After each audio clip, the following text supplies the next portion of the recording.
I'll never forget the look on Nathan's face that day in the courtroom. Pure shock, followed by disbelief, then that slow dawning horror as he realized what had happened. "This can't be right," he stammered, looking frantically between his lawyer and the judge. But it was right. The mansion he thought he'd cleverly stolen from me, our family home of 15 years, was legally mine again. And not just the house, but everything in it.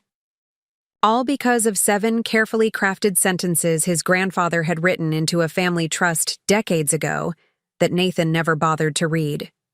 7 sentences that changed everything. Before we jump back in, tell us where you're tuning in from, and if this story touches you, make sure you're subscribed, because tomorrow I've saved something extra special for you. I still remember exactly what I was doing when my world collapsed. I was in our home library, the room I'd spent 3 years restoring to its original Victorian glory, carefully cataloging a collection of first editions Nathan had purchased at auction.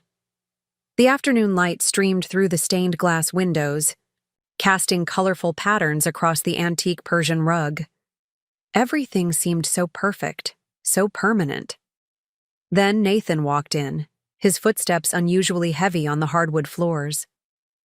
I looked up, expecting his usual distracted smile, but instead found his face set in an expression I'd never seen before. Cold determination mixed with something that looked almost like satisfaction. "I've filed for divorce, Olivia," he said, his voice eerily calm. "My lawyer will be contacting yours." He placed a thick manila envelope on the mahogany desk between us. "Though I doubt you have one on retainer." I felt as though the air had been sucked from the room. 15 years of marriage, and he delivered this news with the same tone he used to order coffee. "What? Nathan, where is this coming from? We can talk about—" "There's nothing to discuss," he cut me off, checking his watch. "I'm late for a meeting. Oh, and you should know, the house is going on the market next week. My realtor thinks we can get $8 million for it, even in this market." $8 million?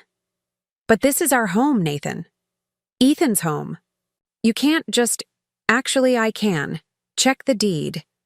His smile didn't reach his eyes. "It's solely in my name. Always has been. You were so busy choosing paint colors and restoring this ridiculous library that you never bothered to look at the paperwork." The room started to spin slightly. "What about Ethan? He's 14. His whole life is here, his school, his friends." "Ethan will adapt. Kids are resilient. Besides, with the private school tuition I pay, he'll be fine wherever he goes." Nathan straightened his already perfect tie. "You have 2 weeks to find a place. I've been more than generous." As he turned to leave, I found my voice again. Why? Why now, after all these years? He paused at the doorway, not bothering to turn around. "Riverdale Heights is developing the old waterfront property. It's going to be the biggest project in Connecticut this decade. I need a fresh start to match my new position as lead developer." He glanced back, his expression almost pitying. "You were perfect for the Nathan Mitchell who was climbing the ladder. But I've reached the top now, Olivia. I need someone who fits that world." The door closed behind him with a soft click that somehow felt more final than a slam would have. I sat frozen, the afternoon sun still streaming in as if nothing had changed, while my entire life crumbled around me. I don't know how long I sat there, but eventually, I heard the front door open and close, followed by Ethan's backpack hitting the floor in the hallway. "Mom, I'm home. Did you see my history test grade? Mrs. Patterson said my essay on local architecture was the best in the class." His voice jolted me back to reality. Our son, my brilliant, sensitive boy with Nathan's analytical mind and my eye for design, was about to have his world shattered too. I quickly wiped my eyes and tried to compose myself. Ethan didn't deserve to see me fall apart, not when he would need me to be strong. "In the library, honey," I called out, hoping my voice sounded normal. "That's wonderful news." When Ethan appeared in the doorway, his smile immediately dropped. "What's wrong? Did something happen?" Despite my best efforts, I couldn't hide the truth from him. Ethan had always been perceptive, too observant for his own good sometimes. "Sit down, sweetie. We need to talk about some changes that are happening." I tried to soften the blow, to explain that sometimes adults grow apart, that it wasn't his fault, all the things parenting books tell you to say. But Ethan's face grew increasingly stony as I spoke. "It's because of Adrienne Caldwell, isn't it?" he said finally, his voice flat. The name hit me like a physical blow. Adrienne Caldwell was the marketing director at Mitchell Development, a woman I'd met at several company functions, tall, polished, with an MBA from Wharton and connections to every important family in New England. "What do you mean, honey?" "Dad's been meeting her for dinner. I saw them last month when I was at Blake's house downtown. They didn't see me." Ethan looked down at his hands. I thought maybe it was just business, but they were holding hands under the table. The second shock of the day left me speechless. My son had been carrying this knowledge alone, protecting me from a truth I should have seen myself. "And now we have to leave our house because of her?" Ethan continued, his voice rising. "Where are we supposed to go? What about my school? My friends?" "I don't know yet," I admitted, hating the uncertainty in my voice. "But we'll figure it out together, okay? I promise." Ethan looked around the library, at the built-in bookshelves I'd restored by hand, the reading nook where he'd spent countless hours doing homework, or losing himself in fantasy novels. "Dad can't just take our home. That's not fair." "Life isn't always fair, sweetheart," I said, the platitude tasting bitter on my tongue.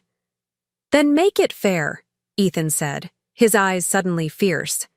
"You always tell me that if something isn't right, I should do something about it. So do something, Mom." His words stayed with me that night as I lay awake, staring at the ceiling of the bedroom Nathan and I had shared for 15 years. Do something. But what could I do? Nathan had built his career on property law and development deals. He knew every loophole, every advantage. I was an interior designer who'd given up my career to support his, to raise our son, to transform this house into a showplace that impressed his clients and partners. The next morning, with Ethan off to school, I forced myself to open the manila envelope Nathan had left. Inside were divorce papers already drawn up, with post-it notes helpfully marking where I should sign. An attached document outlined Nathan's generous offer, a one-time payment of $200,000, plus $3,000 monthly in child support until Ethan turned 18. Nothing about alimony, nothing about the house or any of our other assets. I felt physically ill. The $200,000 wouldn't even buy a decent condo in Riverdale Heights, where property values had skyrocketed thanks largely to Nathan's own development projects. And $3,000 a month barely covered Ethan's school tuition and activities. With shaking hands, I pulled out my phone and called the only person I could think of who might help, my college roommate, Charlotte Winters. Charlie had gone to law school, while I'd studied design, and now worked for a corporate firm in New York. We didn't talk as often as we should, but she'd always been fiercely loyal. "Olivia? This is a surprise. Everything okay?" Charlie's voice was distracted, the background noise suggesting she was at her office. "Not really," I admitted, my voice breaking despite my efforts to stay composed. "Nathan's filed for divorce. He wants me out of the house in 2 weeks. I have nowhere to go, Charlie." There was a pause, then the background noise faded as a door closed. "Tell me everything," she said, her tone shifting from distracted to focused in an instant. I explained the situation, including the terms Nathan was offering. By the time I finished, Charlie was cursing under her breath. "That sneaky bastard. Okay, first thing, do not sign anything, not a single page. Second, I'm not a family law expert, but I know people who are. I'll make some calls. I can't afford a big legal team, Charlie. I have some savings, but we'll figure that out later, she cut me off. Right now, you need to gather information. Do you have access to your financial accounts, tax returns, property documents? I realized with a sinking feeling that I didn't know where most of those documents were. Nathan had always handled our finances, insisting it was easier since he understood the legal language. I'm not sure, I admitted. Preparing and narrating this story took us a lot of time, so if you are enjoying it, subscribe to our channel. It means a lot to us. Now back to the story. Nathan keeps most of that in his home office. Then that's your first mission. While you're still in the house, you need to find and copy everything you can. Bank statements, investment accounts, property deeds, tax returns. Go back at least 5 years if possible. His office is always locked when he's not home. Find the key, Olivia. Or pick the lock if you have to. This is your future we're talking about, and Ethan's too. After hanging up, I sat at the kitchen island, Charlie's, words echoing in my mind. I'd never snooped through Nathan's things before. It felt wrong, invasive. But then I remembered his cold eyes as he'd informed me our home would be sold, as if the 15 years we'd spent building a life here meant nothing. That afternoon, while Nathan was at work, I searched for the key to his office. It wasn't on the key hook in the kitchen or in his bedside drawer. I was about to give up when I remembered Nathan sometimes emptied his pockets onto the small antique table in our dressing room. Sure enough, beneath his spare change and business cards was a small silver key. Nathan's office was immaculate, as always. The large mahogany desk held only his laptop, which was password protected, a legal pad with indecipherable notes, and a framed photo of Ethan from his middle school graduation. It hurt to see that photo, evidence that Nathan did care about our son, even if he'd decided we were disposable. The filing cabinets were organized alphabetically, each folder neatly labeled. I pulled out everything related to our house, our finances, Nathan's business holdings. There were so many documents, all filled with legal terminology that made my head swim. But I dutifully used the office scanner to copy everything, saving the files to a USB drive Charlie had suggested I purchase. In the bottom drawer, beneath folders of tax returns, I found a thick blue binder labeled Mitchell Family Trust. I vaguely remembered Nathan mentioning a trust his grandfather had established, but he'd never shared the details. I added it to my scanning pile. As I replaced the folders exactly as I'd found them, I noticed something odd. There were recent mortgage documents for our home, which should have been paid off years ago, according to Nathan. I scanned those too, a knot forming in my stomach. Just as I finished, my phone buzzed with a text from Nathan. Running late. Don't wait for dinner. Meeting with Westport investors tonight? Or meeting with Adrienne Caldwell, I thought bitterly. But the text was actually a relief. It meant I had more time to cover my tracks. I carefully locked the office door and returned, the key to the dressing room table. That night, after Ethan went to bed, I examined what I'd found. The mortgage documents revealed that Nathan had taken out a second mortgage on our home 6 months ago for $1.5 million.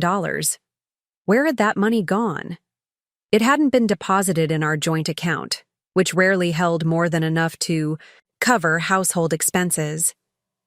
I also discovered that Nathan had created several new LLCs in the past year, all with variations of waterfront holdings in their names.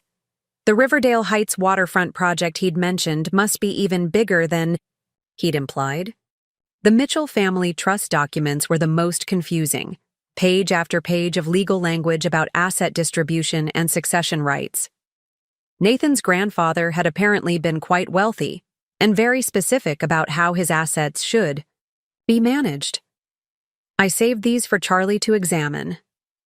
The next day, while Ethan was at school and Nathan at work, Rebecca, Nathan's sister, arrived unannounced. She'd always been cool toward me, viewing me as somehow not good enough for her brother despite, or perhaps because of, our similar backgrounds. Unlike Nathan, she'd never tried to hide her humble origins, but she also never missed an opportunity to remind me of mine. "Nathan asked me to drop off some boxes," she said, not bothering with a greeting as she walked past me into the foyer. "For your packing." "How thoughtful," I replied, trying to keep the sarcasm from my voice. Rebecca deposited the flattened, moving boxes against the wall and then looked around with undisguised calculation. "I've always loved this entryway. Those balusters on the staircase, they're original to the house, aren't they?" "Yes. I restored them myself, actually. The previous owners had painted over the mahogany." She nodded absently. Nathan mentioned, "You might need a place to stay temporarily. I have that guest room over the garage. It would be fine for a few weeks while you get situated." The offer was clearly not made from kindness, but I was in no position to refuse. "Thank you, Rebecca. Ethan and I appreciate it." "Yes, well," she adjusted her designer handbag on her shoulder, "Nathan's always been too generous for his own good. I told him he should have had you sign a prenup. All this," she gestured around the entryway, "it's always been Nathan's achievement, not yours. You just decorated." I felt a flash of anger but swallowed it down. "Is there anything else Nathan asked you to tell me? Or are the insults complimentary?" Rebecca's eyes narrowed. "Just be out when Nathan says, and don't take anything that isn't personally yours. I have an inventory of the valuable items in this house." After she left, I stood in the entryway, looking up at the grand staircase with its meticulously restored balusters. Each one had taken hours of careful stripping, sanding, and refinishing. I'd researched historical restoration techniques, worked with local craftsmen to learn the proper methods. This house wasn't just where we lived. It represented years of my life, my work, my vision. And now I was being told to leave it all behind, with nothing but some cardboard boxes and a room over Rebecca's garage to show for 15 years of marriage. That evening, Charlie called back.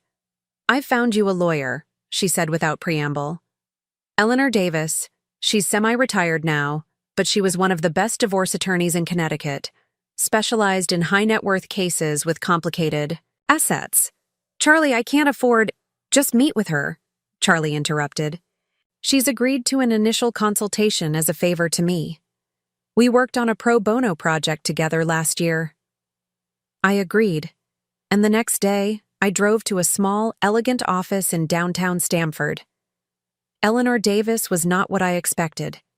In her mid-70s, with silver hair in a neat bob and keen blue eyes behind stylish glasses, she looked more like a chic grandmother than a cutthroat attorney. "So," she said after I'd explained my situation, "Nathan thinks he can walk away with everything because the house is in his name and you've been a homemaker. Classic mistake on his part." "Mistake?" I asked, confused. "Connecticut is an equitable distribution state, my dear. The court doesn't care whose name is on the deed. What matters is what's fair, given the length of your marriage and your contributions, including non-financial ones like raising your son and improving the property." For the first time since Nathan had dropped his bombshell, I felt a glimmer of hope. "So I'm entitled to something?" "You're entitled to quite a lot, potentially. 15 years is a long marriage. You've contributed significantly to the value of your home through your restoration work. And if Nathan's been commingling funds between his business and personal accounts, that could work in our favor too." She flipped through the documents I'd brought, her expression sharpening when she came to the Mitchell Family Trust. "Now, this is interesting. Very interesting indeed." "What is it?" Eleanor adjusted her glasses. "This trust has some unusual provisions about property succession. Most family trusts are straightforward. Assets passed to children, then grandchildren, and so on. But this one—" She trailed off, reading more carefully. "Did you know that your home was purchased partly with funds from this trust?" I shook my head. Nathan never shared those details. He just said his grandfather helped him get started in real estate. Well, his grandfather did more than that.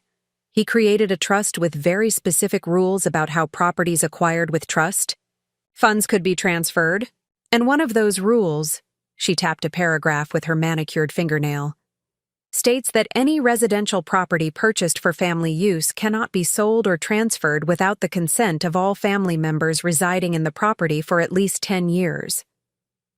What does that mean exactly? Eleanor smiled, and for the first time, I glimpsed the formidable attorney she must have been in her prime. It means, my dear, that Nathan cannot legally sell your home without your consent and Ethan's. At least not without violating the terms of his grandfather's trust, which would have significant financial consequences for him. I felt lightheaded. So, we don't have to leave? Not immediately, no. And this gives us leverage, significant leverage, in negotiating your divorce. Settlement. Eleanor closed the folder decisively. I'm going to take your case, Olivia. My fee will be contingent on what we recover. I haven't had this much fun in years. As I drove home, my mind was racing. The house that Nathan thought was his alone, that he could sell out from under us, might actually be protected by his own grandfather's foresight. The irony was almost too perfect. But my momentary triumph faded as I pulled into our driveway and saw Nathan's car already there, hours earlier than usual. Something was wrong. I found him in the library, of all places, rifling through the desk drawers. He looked up when I entered, his expression thunderous. "Where are they?" he demanded. "Where are what?" "The trust documents. I know you took them from my office." I felt a chill. How did he know I'd been in his office? Had I left something out of place? "I don't know what you're talking about." "Don't play dumb, Olivia. Rebecca saw the scanner was warm when she dropped off those boxes yesterday. You've been snooping through my files." He slammed the drawer shut. "It doesn't matter. Those documents won't help you. The house is in my name, and you're going to sign these." He pointed to the divorce papers on the desk. "Or things will get very unpleasant." I thought of what Eleanor had told me about the trust provisions, about my rights under Connecticut law. But something in Nathan's expression made me hesitate to reveal what I knew. Instead, I said, "I need more time to review everything, and to find a place for Ethan and me." "You don't need to review anything. It's all standard. And Rebecca's offered you her guest room, which is more than generous considering you'll be getting $200,000. His tone made it clear he thought this was an enormous sum. "Nathan, that's barely enough for a down payment on a small condo in this area. And what about Ethan? He deserves stability." "Ethan will be fine. Kids adjust." Nathan straightened. His tie, a nervous habit I'd noticed over the years. "I want those trust documents back, Olivia. They're family papers, not yours." "I didn't take any documents from your office," I said, which was technically true. I'd only taken copies. Nathan studied my face, then seemed to accept my answer. "Fine, but my offer stands for 3 more days. After that, it decreases by 10,000 for every day you delay. Sign the papers, take the money, and we can all move on with our lives." After he left, I called Eleanor and told her about Nathan's ultimatum. "He's bluffing," she said confidently. "That's not how divorce settlements work, and he knows it. He's trying to pressure you because he's realized you might have more leverage than he thought." "What should I do?" "Stall. Tell him you're considering his offer but need more time. Meanwhile, I'll file our own divorce petition with the court, including a temporary order preventing him from selling the house or removing you from it. And I'll look more closely at this trust. There may be even more protections in there than I initially thought." I ended the call feeling slightly more confident.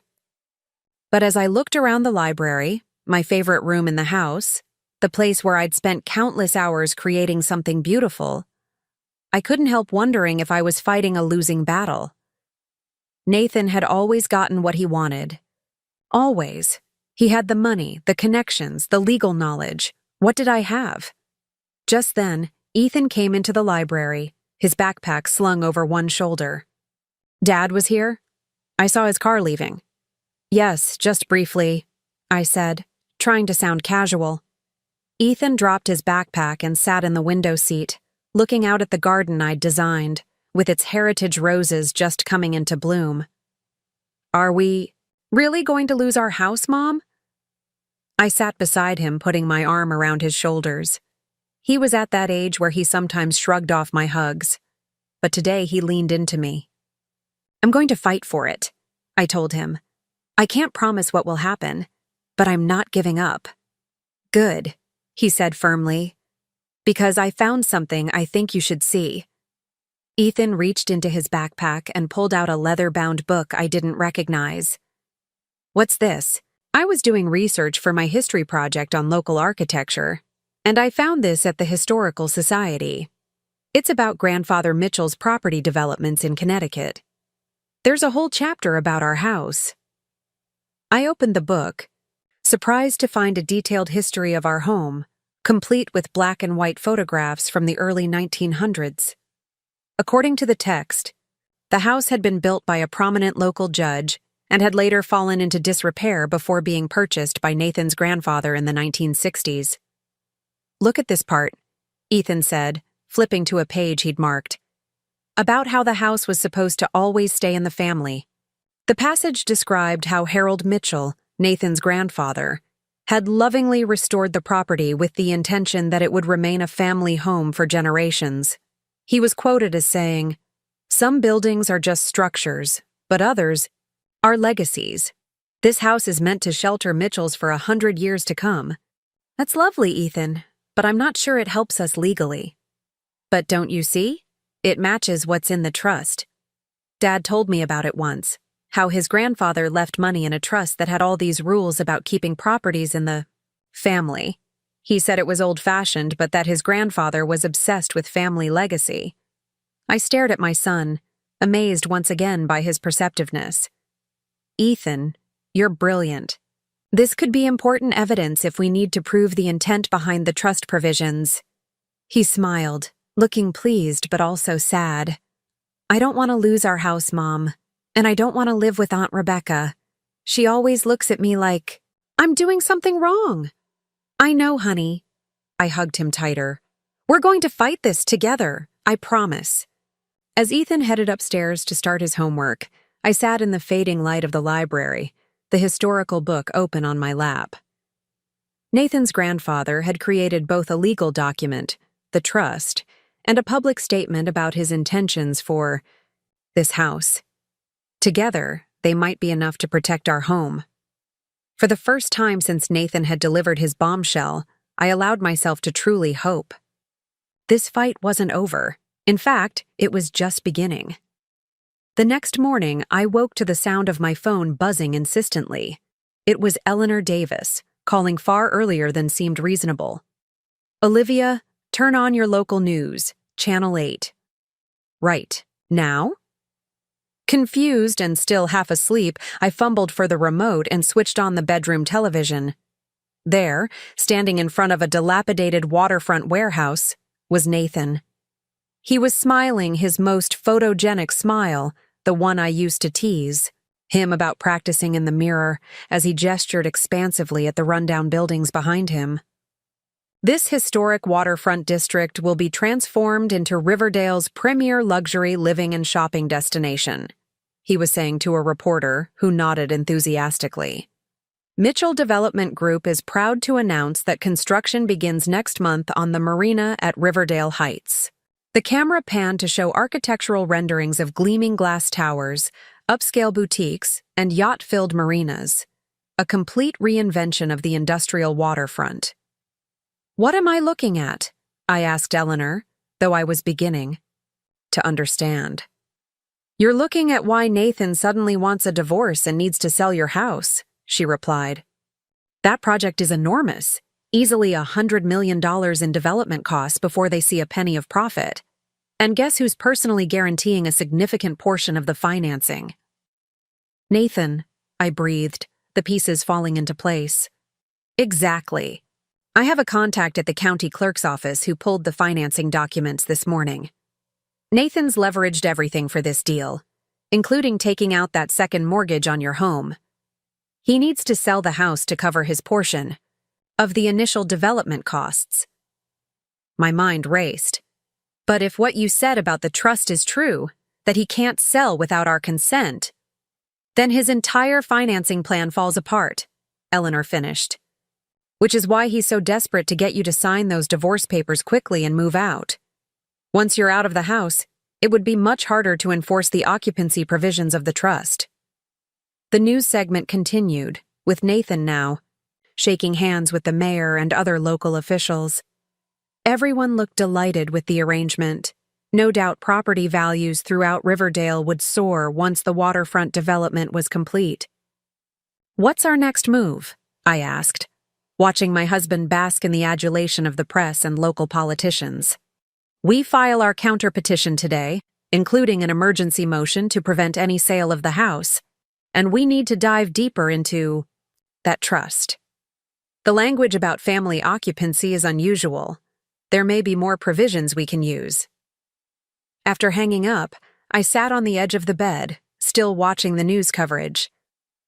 The reporter was now interviewing Adrian Caldwell, marketing director for Mitchell Development Group, who was explaining the thoughtfully curated retail experience the new development would offer. She was everything I wasn't: tall, sleek, articulate in business jargon, dressed in a power suit that probably cost more than my monthly credit card limit. I forced myself to turn off the TV. Comparing myself to Adrian wouldn't help me save our home. I needed to focus on what I could control, and right now, that meant learning everything possible about Harold Mitchell's family trust. Downstairs, I found Ethan already dressed for school, making himself breakfast. He looked up as I entered the kitchen. "I saw Dad on the news," he said, his voice carefully neutral. "The waterfront project looks huge." "It is huge. Apparently, it's also why he's in such a rush to sell our house." Ethan nodded, absorbing this information with a maturity that made my heart ache. "So what are we going to do?" "Fight," I said, simply. "My lawyer thinks the family trust might give us legal grounds to stop the sale." "Good." Ethan pushed a bowl of cereal toward me. "You should eat something. You barely touched dinner last night." I smiled at the role reversal, my son taking care of me instead of the other way around. I sat down and took a spoonful of cereal, more to please him than from actual hunger. "I have debate team after school," Ethan said, gathering his backpack. "But I was thinking, maybe I could stop by the library on the way home. Look for more information about great-grandfather Harold and the trust?" "That would be wonderful. But don't you have enough on your plate with school and everything else going on?" Ethan's expression hardened slightly. "Dad is trying to kick us out of our home. I think that takes priority over my biology homework." I couldn't argue with that logic. "Just be home by dinner, okay?" After dropping Ethan at school, I headed to the Mercer Design Group office in downtown Stamford. Although I hadn't worked professionally in years, I maintained a friendship with Sophia Mercer, who had started her interior design firm around the same time I'd stepped back to focus on family. I'd occasionally helped her with projects when she needed an extra eye or hand, but never for pay. Now I was hoping she might have more substantial work for me. Sophia's office was housed in a converted, industrial loft, all exposed brick and ductwork, with modern furnishings and enormous windows overlooking the city. When I arrived, she was in the middle of a client presentation, but her assistant showed me to a small conference room to wait. 20 minutes later, Sophia burst in, her curly hair escaping from a messy bun, arms full of fabric samples. "Olivia! It's been too long." She dumped the samples on the table and hugged me tightly. "What brings you downtown? Finally ready to rejoin the world of the gainfully employed?" "Something like that," I said, attempting a smile. Sophia's expression changed as she took a closer look at me. "What's wrong? You look terrible. And I mean that with love." I hadn't planned to break down in Sophia's conference room, but something about her direct concern cracked my carefully maintained composure. Through tears, I explained my situation: Nathan's sudden divorce announcement, the waterfront development, the trust complications, everything. Sophia listened without interrupting, occasionally passing me tissues from a box on the conference. When I finished, she sat back in her chair, her expression thunderous. "That absolute jackass," she said finally. "After everything you've done for him?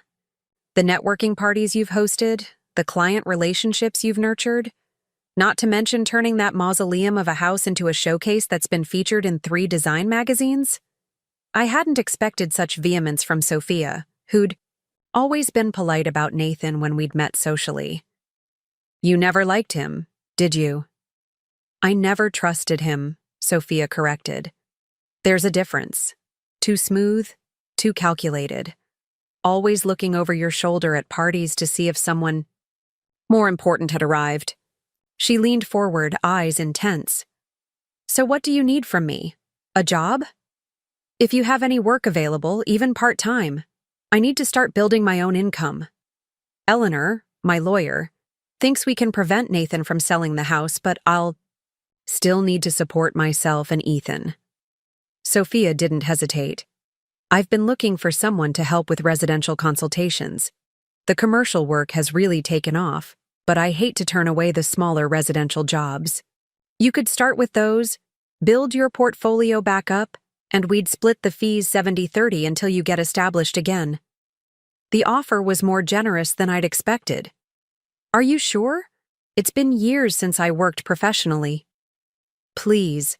I've seen what you did with your own house. That library renovation alone would get you hired anywhere."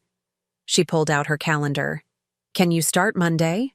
I have a client in New Canaan who's renovating a mid-century modern house and needs help integrating some family antiques without it looking like a museum." We spent the next hour working out details, and by the time I left, I had a contract, a pending consultation, and a small advance that Sophia insisted on giving me for professional wardrobe updates. Her kindness almost made me break down again. "None of that," she said firmly when she saw my expression. "Save the tears for when you crush Nathan in court. Oh, and you're coming to dinner at my place this weekend. The kids can hang out, and you can meet my brother Jeffrey. He's a financial advisor, might have some insights about trusts and investments." I started to protest that I wasn't ready to meet anyone new, but Sophia waved me off. "It's not a setup, it's a strategy session. You need a team, Olivia. Nathan has his, and now you're building yours." Driving home, I felt a growing sense of purpose. I had Eleanor working on the legal front, Sophia offering professional opportunities, and potentially a financial advisor to help me understand the more complex aspects of our situation. For the first time since Nathan dropped his bombshell, I didn't feel completely alone. That feeling strengthened when I arrived home to find Ethan already there, surrounded by books and printouts at the dining room table. "You're home early," I said, surprised. "What happened to debate team?" "I told Coach Peterson I had a family emergency." Ethan looked slightly guilty. "It's not really a lie, is it?" "I suppose not. What's all this?" Ethan gestured to his research. "Materials. I went to the Historical Society and asked about great-grandfather Harold. The librarian there knew him, I mean. Mrs. Whitman. She's really old but super sharp. She helped him catalog his papers when he donated them to the society." My eyebrows shot up. Harold Mitchell donated his papers?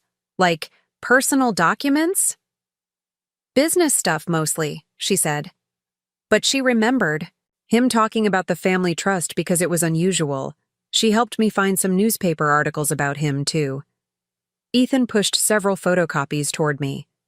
The yellowed newspaper clippings featured a stern-looking man with Nathan's prominent chin and calculating eyes.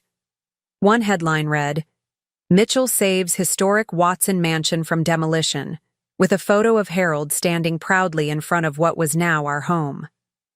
I skimmed the article, which described how Harold Mitchell had stepped in when developers wanted to tear down the historic property to build apartments.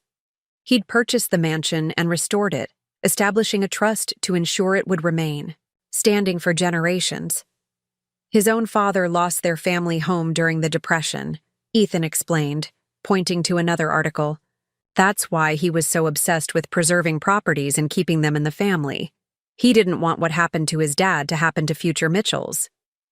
"This is gold, Ethan," I said, amazed at his initiative. "Eleanor needs to see these. Right away." "There's more," Ethan said, lowering his voice even though we were alone in the house.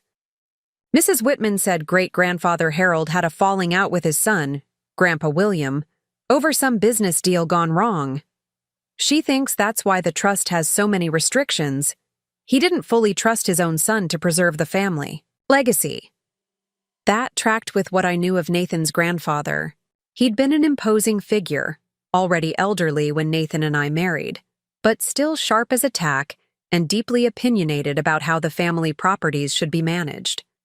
Nathan had chafed under his grandfather's controlling nature but had never directly challenged him, not while the old man controlled the family purse strings. "Mrs. Whitman also said I should talk to Great-Uncle Edward," Ethan continued. "Apparently, he's the trustee now that great-grandfather is gone." I stared at my son in shock. "Edward Mitchell is the trustee? Nathan's uncle?" "Yeah. Do you know him?" "I've met him a few times at family events. He lives in Boston, keeps mostly to himself." I tried to recall what I knew about Edward Mitchell. He was Harold's younger son, William's brother, who had chosen academia over the family real estate business. Nathan rarely mentioned him except to occasionally mock his impractical professorial nature. If he's the trustee, he would have the legal authority to enforce the trust provisions, I said, thinking aloud. Nathan would need his approval for any major transactions involving trust assets. So if Uncle Edward doesn't want our house sold, then it can't be sold legally, I finished, a plan already forming in my mind. "Ethan, you're a genius." My son smiled, looking pleased but embarrassed by the praise. "I just asked questions. Mrs. Whitman did most of the work. Still, this gives us another avenue to explore." I gathered up the articles. "I'm going to scan these and send them to Eleanor right away." As I headed to the home office, Ethan called after me. "Mom, there's one more thing Mrs. Whitman mentioned. She said great-grandfather Harold had a special provision for female descendants in the trust. Something about making sure the Mitchell women were always protected, even if they didn't carry the Mitchell name." I paused, turning slowly. "Did she know what the provision said specifically?" Ethan shook his head. "Just that it existed. She thought it had something to do with his sister or mother losing property during a divorce way back when." Another piece of the puzzle. Harold Mitchell had clearly been concerned about protecting family assets across generations, including from divorce settlements. But which way would that cut? Would it protect me as the mother of a Mitchell heir, or protect the property from me as an outsider to the bloodline? Eleanor was cautiously optimistic when I called her with Ethan's discoveries. "This gives us more to work with," she said. "The newspaper articles establish Harold's intentions for the property, which strengthens our interpretation of the trust language. And if Edward Mitchell is the trustee, we definitely need to speak with him." "Do you think he'll talk to us? He's still Nathan's uncle." "Family dynamics can be complicated in these situations. Just because Edward and Nathan are related doesn't mean they see eye to eye on how the trust should be managed. It's worth reaching out." I agreed to let Eleanor make the initial contact with Edward Mitchell, to keep things on a formal legal footing. Meanwhile, I would continue preparing for my first design consultation with Sophia's client on Monday. It felt strange to be thinking about color palettes and furniture layouts while my life was in such turmoil, but it was also grounding, a reminder that I had skills and value beyond being Nathan's wife. The weekend arrived, bringing with it a new complication. Nathan had apparently discovered I was researching the family trust and was not pleased. He arrived Saturday morning unannounced, his normally perfect appearance slightly rumpled as if he'd dressed in a hurry. "We need to talk," he said, brushing past me into the foyer. Alone. Ethan was upstairs in his room, likely still sleeping after our late night of research and planning. "He's not up yet," I said, keeping my voice low. We can talk in the kitchen. Nathan followed me, his movements stiff with barely contained anger. When we reached the kitchen, he didn't sit down, but instead paced in front of the island counter where we'd shared countless family breakfasts. My lawyer tells me you've filed a counter-petition, he began without preamble, and requested an emergency order preventing the sale of the house. That's right, I confirmed, keeping my tone neutral as I started the coffee maker. If we were going to have this confrontation, I needed caffeine. Do you have any idea what you're doing? Nathan's voice rose slightly before he caught himself and lowered it again. This project is everything, Olivia. Years of work, millions in investment. I can't have it derailed because you're feeling sentimental about this house. Sentimental? I repeated, anger flaring. This isn't about sentiment, Nathan. This is our home. Ethan's home. You can't just decide unilaterally to sell it out from under us because it's convenient for your business. It's not just convenient, it's essential. The financing depends on liquidity that I don't have without selling this property. Nathan ran a hand through his hair, a rare gesture of frustration from a man who prided himself on always appearing composed. Look, I'll increase the settlement offer, $300,000 instead of $2 million. That's more than fair. The coffee maker beeped, and I poured myself a cup, deliberately not offering one to Nathan. It's not about the money. It's about the fact that you don't have the right to sell this house without our consent. Not according to your grandfather's trust.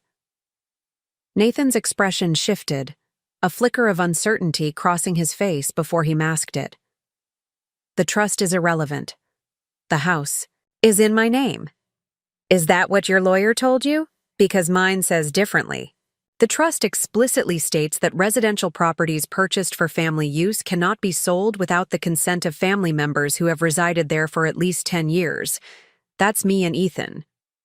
That's a misinterpretation, Nathan said, dismissively, but I could tell he was rattled. The provision was meant to protect against forced sales by creditors, not to restrict normal transactions. Is that so? Then why did your grandfather give interviews about preserving the Watson mansion, our house, as a family legacy for generations? We have the newspaper articles, Nathan. Your grandfather's intentions were clear. Nathan stared at me momentarily, speechless.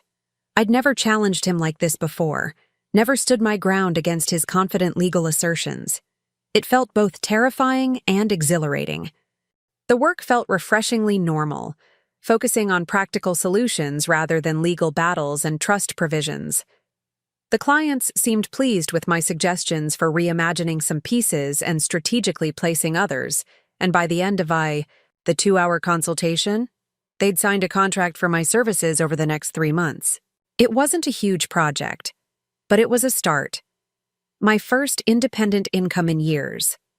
I drove directly from New Canaan to a small cafe in Stamford where we were meeting Edward Mitchell. Eleanor was already there when I arrived, sitting at a corner table with an elderly gentleman who bore a striking resemblance to the newspaper photos of Harold Mitchell. Olivia, meet Professor Edward Mitchell, Eleanor said as I approached. Edward, this is Olivia Mitchell, Ethan's mother. The old man stood to greet me, his movements deliberate but not frail. He was tall and thin, with the same prominent Mitchell chin as Nathan, but his eyes were kinder, more thoughtful. Olivia, he said warmly, taking my hand. It's been far too long. The last time I saw you must have been at Harold's funeral. What, 8 years ago? Yes, I think so, I admitted, trying to recall our brief interaction. Thank you for agreeing. To meet with us? Of course. Family matters require attention, especially when they involve the Watson mansion. Please, sit. As we settled into our chairs, a server appeared with a pot of tea and 3 cups. Edward poured with the precise movements of someone who had performed this ritual countless times. I understand my nephew is planning to sell the house, he began without preamble, to finance his waterfront development project. Yes, I confirmed.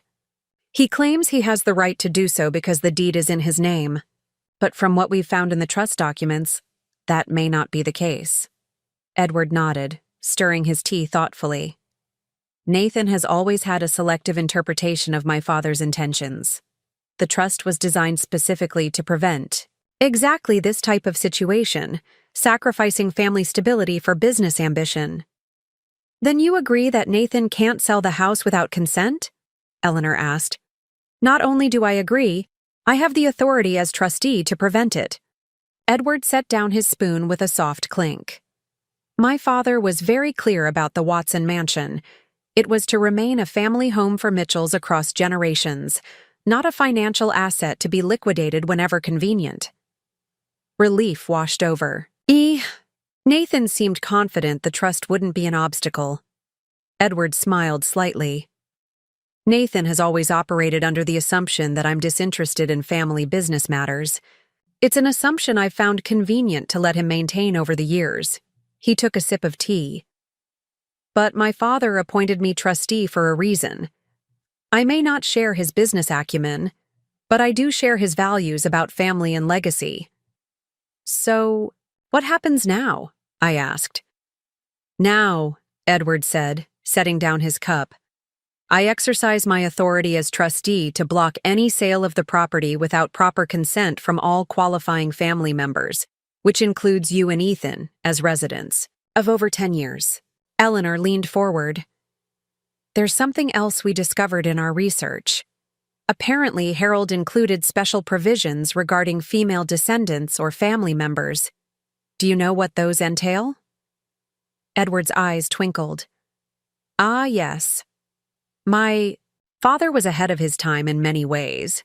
He had seen too many women in his era left destitute after divorces, including his own sister. The Mitchell Women Provision, as he called it, states that any female member of the family by marriage who has resided in a trust property for more than 10 years and has borne Mitchell heirs is entitled to lifetime residence rights, regardless of marital status. I stared at him, stunned. Lifetime residence rights? Even after divorce? Yes. The provision was specifically designed to prevent a Mitchell man from displacing his wife and children from the family home, even if the marriage ended. Edward looked almost amused. My father believed strongly in responsibility toward family, even when relationships failed. Nathan knows about this provision, or should know, if he's read the trust documents thoroughly. This changes everything, Eleanor said, making notes rapidly. With lifetime residence rights, Olivia has an incredibly strong position in the divorce negotiations. Edward nodded. Indeed, but there's more. He reached into his leather briefcase and withdrew a folder. When Eleanor contacted me, I reviewed the history of the Watson Mansion's purchase. The property was acquired using a combination of trust funds and personal funds from Nathan. However, the trust contribution was significant. Nearly 60% of the purchase price. Why does that matter? I asked, struggling to keep up with the legal implications. Because, Edward explained patiently, properties purchased predominantly with trust funds remain trust assets, regardless of whose name appears on the deed. The trust maintains what we call beneficial ownership, with the named owner serving essentially as a trustee for that specific property. Eleanor's eyes widened as she grasped the implication. So Nathan doesn't actually own the house outright, even though his name is on the deed. Precisely. He holds legal title, but the trust maintains equitable ownership. He cannot sell without trustee approval, my approval, and I have a fiduciary duty to manage trust assets according to my father's explicit intentions. Edward passed the folder to Eleanor. These documents confirm the source of funds for the purchase. I've had my personal attorney review everything. The house cannot be sold without my consent, which I am not inclined to give under the current circumstances.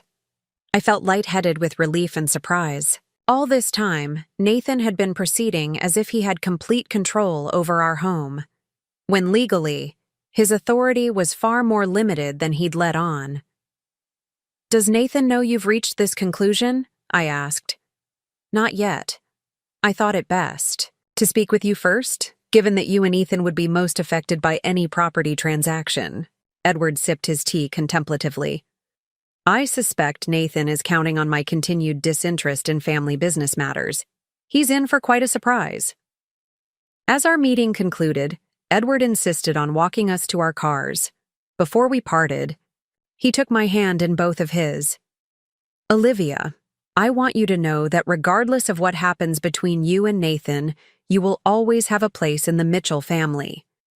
My father would have been appalled at how Nathan has handled this situation. His kindness nearly undid me after weeks of stress and uncertainty. Thank you, Edward. That means more than you know. Family is family, he said simply, even when some members forget what that means. Driving home, I called Sophia to update her on the meeting with Edward. He was incredible, I told her. So dignified, but so clear about where he stands. This is huge, Olivia. Nathan must be absolutely livid that his uncle is stepping in. He doesn't know yet, I admitted. Edward wants to review everything with his attorney before formally intervening. But it sounds like Nathan legally can't sell the house, and I may have lifetime residence rights regardless of the divorce. Oh, to be a fly on the wall when Nathan finds out, Sophia said with undisguised glee. How did your consultation go this morning? Really well.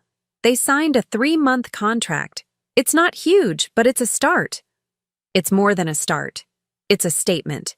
You're reclaiming your professional identity while fighting for your home. I'm so proud of you. Her words warmed me. A week ago, I'd been shattered by Nathan's betrayal, feeling helpless and alone. Now I had allies, professional prospects, and legal leverage I hadn't known existed.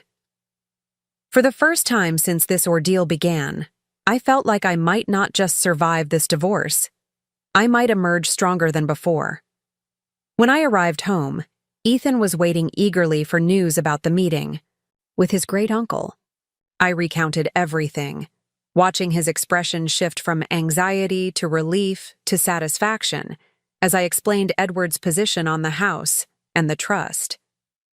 So Dad can't sell our home? He confirmed. No matter what. Not without Edward's approval as trustee, which he's not willing to give. And apparently, I have lifetime residence rights through the Mitchell Women provision. Ethan grinned. Great-grandfather Harold is coming through for us from beyond the grave. That night, as I lay in bed reviewing the extraordinary developments of the day, my phone buzzed with a text from Nathan. We need to talk. Tomorrow. My office. 2 p.m. The message was typical Nathan, commanding, not asking. But for once, I didn't feel intimidated. I had Edward Mitchell, Eleanor Davis, and the full weight of Harold Mitchell's carefully crafted trust behind me. Nathan wasn't the only one with legal protection now. I texted back a simple response. I'll be there. The Mitchell Development. Group headquarters occupied the top 3 floors of a gleaming glass tower in downtown Hartford, a building Nathan himself had developed 5 years earlier. As I stepped into the marble-floored lobby, I felt underdressed despite having chosen my most professional outfit, a navy suit I'd purchased for a charity gala last year. The receptionist's eyes flicked over me, taking in my lack of designer accessories before directing me to the executive elevator. Mr. Mitchell is expecting you, she said, her tone making it clear this was unusual. Nathan typically kept his personal and professional lives strictly separated, until Adrian Caldwell had blurred that line. The executive floor was hushed, the thick carpeting absorbing any sound as I made my way past glass-walled offices where serious-looking people hunched over computers or spoke in low tones on phones. Several glanced up as I passed, curiosity evident in their expressions. I wondered if they knew who I was, if office gossip had reached them about Nathan's impending divorce. Nathan's assistant, a rail-thin young man with meticulous hair, looked up as I approached his desk. Mrs. Mitchell, he said, standing quickly. Mr. Mitchell asked not to be disturbed, but he's expecting you. Please go right in. I nodded my thanks, steeling myself before opening the heavy door to Nathan's corner. Office, The space was exactly as I remembered from my few previous visits, minimalist and imposing, with floor-to-ceiling windows offering panoramic views of the city. Nathan stood with his back to the door, gazing out at the skyline, a position I suspected was deliberately choreographed for maximum effect. "You're 5 minutes late," he said without turning around. "Traffic," I replied simply, refusing to apologize. I remained standing near the door, unwilling to sit unless invited. This was his territory, but I wouldn't act like a supplicant. Nathan finally turned, his expression carefully neutral as he assessed me. "You met with Uncle Edward?" It wasn't a question, but I answered anyway. "Yes, he was very helpful in clarifying the trust provisions regarding the Watson mansion." "I'm sure he was." Nathan gestured to the sleek leather chairs positioned across from his desk. "Sit, please. This might take a while." I took a seat, keeping my posture straight, hands folded in my lap. Nathan remained standing a moment longer, another power play, before settling into his ergonomic chair. "I've spoken with Edward this morning," Nathan continued, his tone measured. "He seems to have developed a sudden interest in family business matters after decades of academic seclusion. Perhaps he's always been interested, but felt no need to intervene until now." Nathan's jaw tightened slightly, the only visible sign that my comment had struck a nerve. "Edward has a romanticized view of my grandfather's intentions for the trust. The provisions he's citing were meant for a different era, when women had fewer legal protections. They're outdated and unnecessarily restrictive in today's business environment." "That's one interpretation," I acknowledged. "But legally, what matters is what the trust actually says, not how convenient its provisions are for your current business plans." A flicker of surprise crossed Nathan's face. Evidently, he wasn't accustomed to me sounding so knowledgeable about legal matters. He recovered quickly, leaning forward across his desk. "Let me be clear, Olivia. The waterfront project is happening with or without the proceeds from selling the house. I've worked too hard, invested too much to let this opportunity slip away. But the process would be much smoother for everyone involved if we could reach a reasonable agreement." "I'm listening." Nathan slid a document across the desk. "A revised settlement offer. $500,000, plus 40% of the net proceeds from the house sale. You and Ethan can stay in the house for up to 6 months while you find a suitable alternative. I'll cover Ethan's tuition and expenses through college, including graduate school if he chooses that path." I glanced at the document without touching it. "And in exchange? You sign a waiver of any claims to residence rights under the trust. You agree not to contest the sale of the house, and you instruct your lawyer to withdraw the emergency motion currently preventing me from moving forward with potential buyers." The offer was substantially better than his previous ones, a clear indication that our meeting with Edward had rattled him. But I wasn't going to be bought off so easily, not now that I understood the strength of my position. "Nathan, do you remember when we first saw the Watson mansion? That open house 12 years ago?" He frowned at the apparent non sequitur. "Vaguely. What does that have to do with anything?" "You were hesitant because of the extensive renovations needed. The real estate agent kept emphasizing the property's potential, but all you saw were dollar signs adding up. Do you remember what I said that changed your mind?" Nathan's expression remained blank.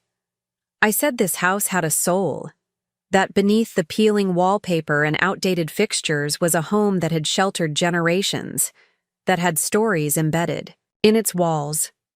I promised to restore it room by room, to honor its history while making it ours." I leaned forward slightly. "And I did exactly that.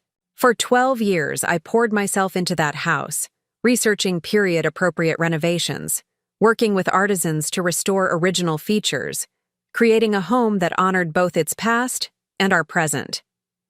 I appreciate your sentimental attachment." "It's not about sentiment," I interrupted, surprising both of us with my firmness. "It's about value that I added through my work. The house is worth at least $2 million more now than when we purchased it, largely due to my renovation efforts. That's not sentiment, that's equity. Nathan's expression hardened. You were my wife. Improving our home was expected, not some professional service deserving of compensation. And there it is, I said quietly. The truth behind the charming facade. My work, my expertise, my years of effort, all just wifely duties in your eyes. Not real contributions worthy of respect or fair division. We stared at each other across the desk, the distance between us suddenly seeming much greater than a few feet of polished cherry wood. What do you want, Olivia? Nathan finally asked, his voice tight with controlled frustration. I want to keep our home, the home I've spent a third of my life restoring. I want Ethan to have stability during his crucial high school years. I want recognition of my contributions to our marriage, both as Ethan's mother and as the person who created the showcase home that's helped you impress clients and secure deals for years. Keeping the house isn't practical. You can't afford the upkeep on your own. That's no longer your concern. I've resumed my design career, and I have several promising projects lined up. This was stretching the truth somewhat. I had one confirmed, client and a couple of potential leads through Sophia, but Nathan didn't need to know the details. Nathan's eyes narrowed fractionally. With Sophia Mercer? She mentioned you'd been in touch when I saw her at the Chamber of Commerce meeting last week. The casual mention of Sophia caught me off guard. Had she revealed our conversation to Nathan? But then I remembered. Nathan sat on the Chamber's Economic Development Committee. He would naturally cross paths with other business owners at meetings. Yes, I'm working with Sophia. My first client is already under contract, with more in discussion. I lifted my chin slightly. I don't need your approval or your charity, Nathan. And thanks to your grandfather's foresight, I don't need your permission to remain in our home either. Nathan's carefully maintained composure finally cracked. This is ridiculous. I built that house. You bought that house, I corrected. With trust funds, apparently, which means it was never entirely yours to begin with. I built it into a home, room by room, year by year. He stood abruptly, pacing behind his desk.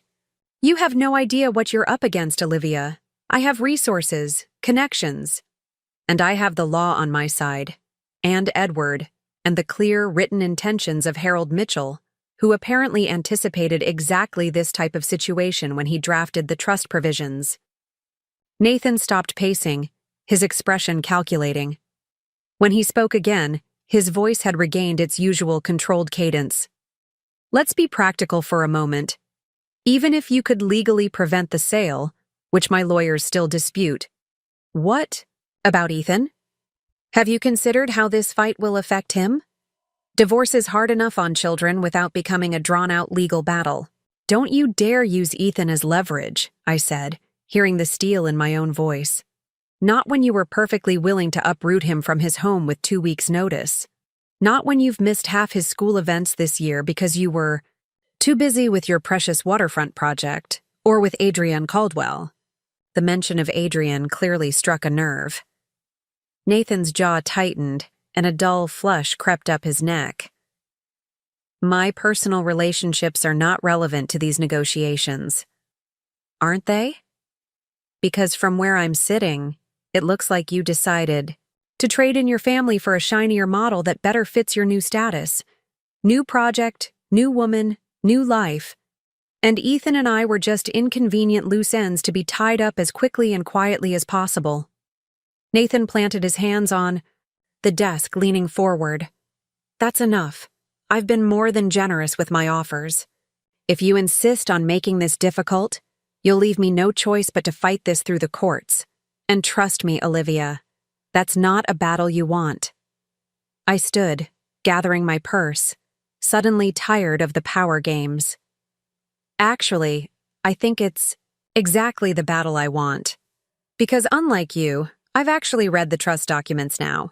I've spoken with the trustee, and I know that Harold Mitchell was determined to protect family homes from being sacrificed for business opportunities, precisely what you're trying to do. My grandfather was a stubborn old man with outdated ideas about family and property. The trust was created in a different era, and yet it remains legally binding. I moved toward the door, then paused. One more thing, Nathan. Ethan knows about Adrienne. He saw you with her months ago. He's been carrying that knowledge alone, protecting me from the truth while you pretended everything was fine. That's the kind of son we raised, loyal, compassionate, and far more mature than his father. I left without waiting for his response, closing the door quietly behind me. Nathan's assistant looked up, clearly trying to gauge how the meeting had gone from my expression. I gave him a polite nod as I passed, maintaining my composure until I reached the elevator. Once inside, with the doors closed, I leaned against the wall and exhaled deeply. My hands were shaking slightly, confronting Nathan in his own territory. Had required more courage than I'd realized. But I'd done it. I'd stood my ground, refused his settlement offer, and made it clear I wouldn't be intimidated or bought off. As the elevator descended, I checked my phone and found a text from Sophia. Battle report expected ASAP. Coffee at my office after? I smiled, grateful for her support, and texted back. On my way. Sophia's office was a welcome contrast to Nathan's sleek corporate environment. The creative disorder, the fabric samples and material boards, the staff chatting animatedly about design challenges. It felt alive and authentic.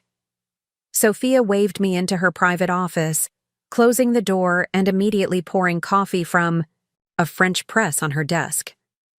So, how did it go? Did you destroy him with the trust revelations? I need details. I accepted the coffee gratefully. I wouldn't say I destroyed him, but I definitely caught him off guard. He tried to pressure me with a slightly improved offer, but still nowhere near fair considering my contributions to the property value. And you told him to shove it? In more polite terms, yes. I recounted the meeting, including Nathan's, thinly veiled threats about a court battle. Sophia snorted. Classic Nathan. When charm fails, resort to intimidation. As if you haven't seen that playbook for 15 years. She sipped her coffee thoughtfully. So what's next? Eleanor is filing additional motions based on what we learned from Edward. She thinks we may be able to get the divorce proceedings moved to a more specialized family court that handles complex asset cases. Meanwhile, I need to focus on building my client base so I can demonstrate financial independence. Speaking of which, Sophia said, brightening, I've got another potential client for you. Penthouse in Stamford, art collector with expensive taste but no idea how to display his collection. Right up your alley. Sophia? That's amazing. Thank you. Don't thank me yet. He's notoriously picky. But when I mentioned you'd restored a historic mansion and had an eye for integrating period pieces with modern elements, he was intrigued. She reached across her desk, squeezing my hand. You're going to get through this, Olivia, and you're going to come out stronger on the other side. Her confidence bolstered mine, but driving home, doubts began to creep in. Nathan had virtually unlimited resources for a legal battle. What if Edward's interpretation of the trust provisions was challenged? What if my fledgling design career couldn't generate enough income to maintain the house long-term? And most worrying of all, what if this fight took an emotional toll on Ethan that I couldn't protect him from?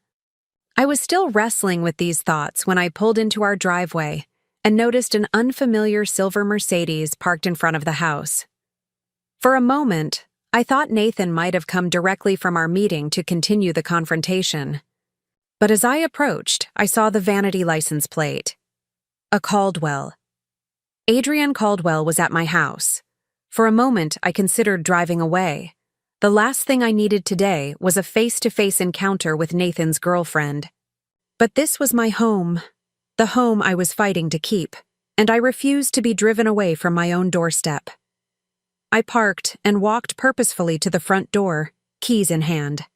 As I approached, the door opened, and Ethan appeared, his expression a mixture of alarm and embarrassment. Mom, he said quickly, stepping outside and pulling the door nearly closed behind him. I didn't know you'd be home so early. My meeting with your father ended sooner than expected, I replied, studying his face. Is everything okay? Ethan glanced over his shoulder at the nearly closed door. Ms. Caldwell showed up about 20 minutes ago. Said she needed to talk to you about Dad. I told her you weren't home, but she insisted on waiting. I felt a surge of protective anger. How dare this woman intrude on our home, confronting my teenage son when I wasn't present? Ethan, go to the Wilsons' house next door. I'll text you when she's gone. Mom? I'm not leaving you alone with her. It's fine, I assured him, squeezing his shoulder. This is between adults. I'll handle it. Reluctantly, Ethan nodded and headed down the front walk toward our neighbor's house. Once he was safely away, I took a deep breath and entered my home. Adrienne Caldwell stood in the center of our living room, examining a framed family photo from a vacation in Maine 3 years earlier. She was exactly as I remembered from company functions. Tall, elegant, with the kind of effortless poise that comes from generations of privilege. Her charcoal pantsuit probably cost more than my entire wardrobe. She turned as I entered, setting down the photo with deliberate care. Olivia, thank you for seeing me. I apologize for arriving unannounced.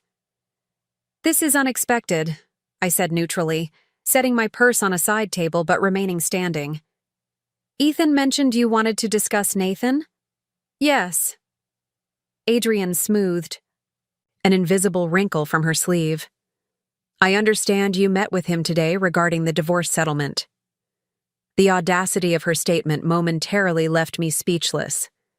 I don't mean to be rude, Adrienne, but my divorce negotiations with my husband are not something I'll be discussing with you. I'm not here to meddle, she said quickly. I'm here as Nathan's partner, yes, but also as the marketing director for Mitchell Development. The waterfront project is at a critical stage, and the uncertainty surrounding the property sale is creating complications with our investors. So this is a business visit? Should I be billing you for consultation time? The sarcasm slipped out before I could stop it. Adrienne's professional smile never wavered. I understand your hostility, Olivia. In your position, I'd likely feel the same. But this project represents years of Nathan's work that began long before our relationship. I'm well aware of the timeline of my husband's various projects. I moved to the armchair nearest the front door, a clear signal that this visit would be brief. What exactly do you want from me, Adrienne?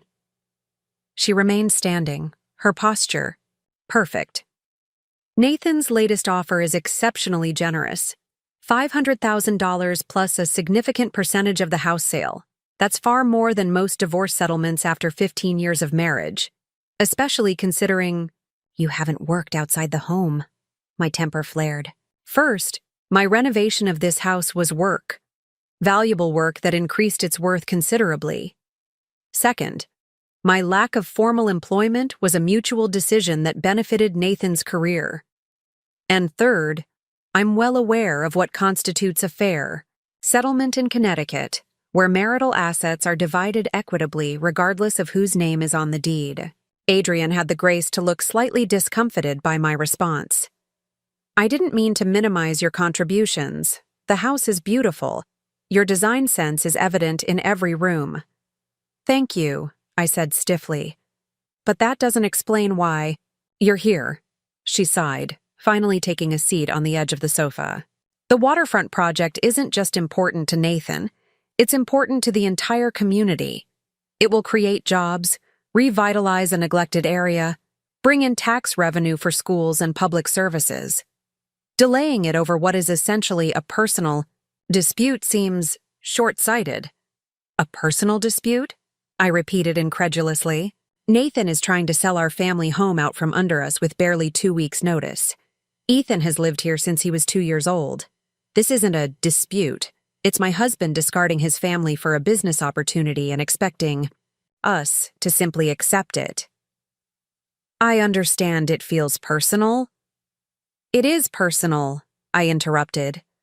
Just as personal as you dating my husband while he was still living here, pretending everything was normal. A flash of genuine emotion, discomfort, possibly even shame, crossed Adrian's perfect features before she regained control. My relationship with Nathan began after he had already decided to end your marriage. I wasn't the cause of your separation. Whether this was true or not, I couldn't say, nor did it particularly matter at this point. The end result was the same. Regardless, I said, my decision about the house isn't about punishing Nathan or sabotaging his project. It's about protecting my son's home and securing what's rightfully ours after 15 years of marriage. Adrian leaned forward, her expression earnest. What if there was a compromise? A way for everyone to get what they need? I'm listening. Nathan could secure alternate financing for the waterfront project. It would be more complex and potentially more expensive, but not impossible. In exchange, you would agree to sell the house after Ethan graduates high school in 3 years, allowing Nathan to recoup his investment then. I considered her proposal. It wasn't without merit. Ethan would have stability through high school, and I would have time to build my career and find a suitable alternative home. But there was a fundamental flaw in the plan. The house isn't just Nathan's investment to recoup, I pointed out. It's a shared marital asset, one that I've contributed to significantly, and according to the family trust, I may have lifetime residence rights regardless of our divorce. Adrian's expression shifted subtly. She clearly hadn't known about the trust provisions. I was under the impression the house was purchased with Nathan's funds and is solely in his name. The deed is in his name, yes, but the purchase was made primarily with Mitchell family trust funds, which means it's subject to trust provisions that protect it from being sold without consent of family members who have resided there for 10 years or more. Nathan's grandfather was quite specific about protecting family homes from being liquidated for business ventures. Adrian absorbed this information with remarkable composure, though I could see her rapidly recalculating. I see. Nathan didn't mention those details. I'm not surprised. He seems to have a selective memory regarding the trust provisions. We sat in silence for a moment, the tension between us shifting from personal animosity to something more complex, a recognition, perhaps, that we were both dealing with aspects of Nathan's character that were less than admirable. May I ask you something, Olivia? Adrian said finally. Something personal? I hesitated, then nodded. Did you know? About the waterfront project, I mean. Before the divorce announcement. The question surprised me. Only vaguely. Nathan mentioned he was working on a major development, but he kept the details private. He often did with his work. Adrian nodded slowly. He compartmentalizes. Work, family, personal relationships, all in separate boxes that never touch. I thought it was just his management style at first, but it's more fundamental than that. For the first time, I felt a flicker of sympathy for this woman. Was she beginning to see in Nathan the same character traits that had gradually eroded our marriage? The emotional distance, the secretiveness, the calculated charm that concealed a deeply self-serving nature? Why are you really here, Adrian? I asked quietly. It can't just be about the financing for the waterfront project. She met my gaze directly for the first time. Nathan was different after his meeting with you today. Angry, yes, but also something else. Rattled, maybe. I've never seen him like that. It made me wonder if I'm missing pieces of this situation that might be important for me to understand. The honesty of her response caught me off guard. I had expected defensiveness, perhaps even hostility, but not this hint of vulnerability. Nathan doesn't like losing control, I said carefully, and he's not accustomed to being challenged, especially by people he assumes he can easily manage, like his academic uncle or his homemaker wife. But the trust provisions give you leverage. They do. Significant leverage. Adrian stood, smoothing her immaculate suit. I should go. Thank you for speaking with me, Olivia. I know this couldn't have been easy. I walked her to the door, uncertain how to end this strange encounter. At the threshold, Adrienne paused. One more thing, she said. The Hartwick investor dinner next Friday. Nathan's scheduled to present the waterfront project plans. He's counting on making a strong impression. Why are you telling me this? Because the dinner coincides with Ethan's debate competition finals at Westbrook Academy. I overheard Nathan telling his assistant to send regrets to the school. The information stung, though it shouldn't have surprised me. Nathan had always prioritized business over Ethan's activities. Thank you for telling me, I said, genuinely appreciative despite the circumstances. Adrienne nodded once, then walked to her car without looking back. I watched until her Mercedes disappeared down our tree-lined street, trying to process the unexpected conversation. What had she hoped to gain? Information about the trust provisions, certainly, but her parting revelation about Ethan's debate, competition suggested something more complex than simple corporate espionage. I texted Ethan that it was safe to come home, then called Eleanor to update her on both my meeting with Nathan and the unexpected visit from Adrienne. Fascinating, Eleanor said when I'd finished. She's gathering intelligence, obviously, but the comment about Ethan's debate competition is interesting. Almost like she's trying to establish some kind of connection with you. Or drive a deeper wedge between Ethan and his father, I suggested. Possibly. Either way, be cautious about any further interactions with her. And regarding Nathan's settlement offer, we should discuss it in detail. But my initial reaction is that it's still inadequate given the trust provisions and your contributions to the property value. After we hung up, I sat in the library, my favorite room in the house, the one I'd spent countless hours restoring to its original grandeur. The afternoon sun streamed through the stained glass windows, casting colorful patterns on the antique Persian rug. This was our home, mine and Ethan's, and I was more determined than ever to protect it. When Ethan returned, he was full of questions about Adrienne's visit. I shared an edited version, emphasizing that it had been civil but unproductive. Did she try to convince you to take Dad's offer? He asked, perceptive as always. She did, but she didn't know about the trust provisions. I think she was surprised to learn the house wasn't entirely Nathan's to sell. Ethan considered this. Do you think she'll tell Dad what you told her? Probably.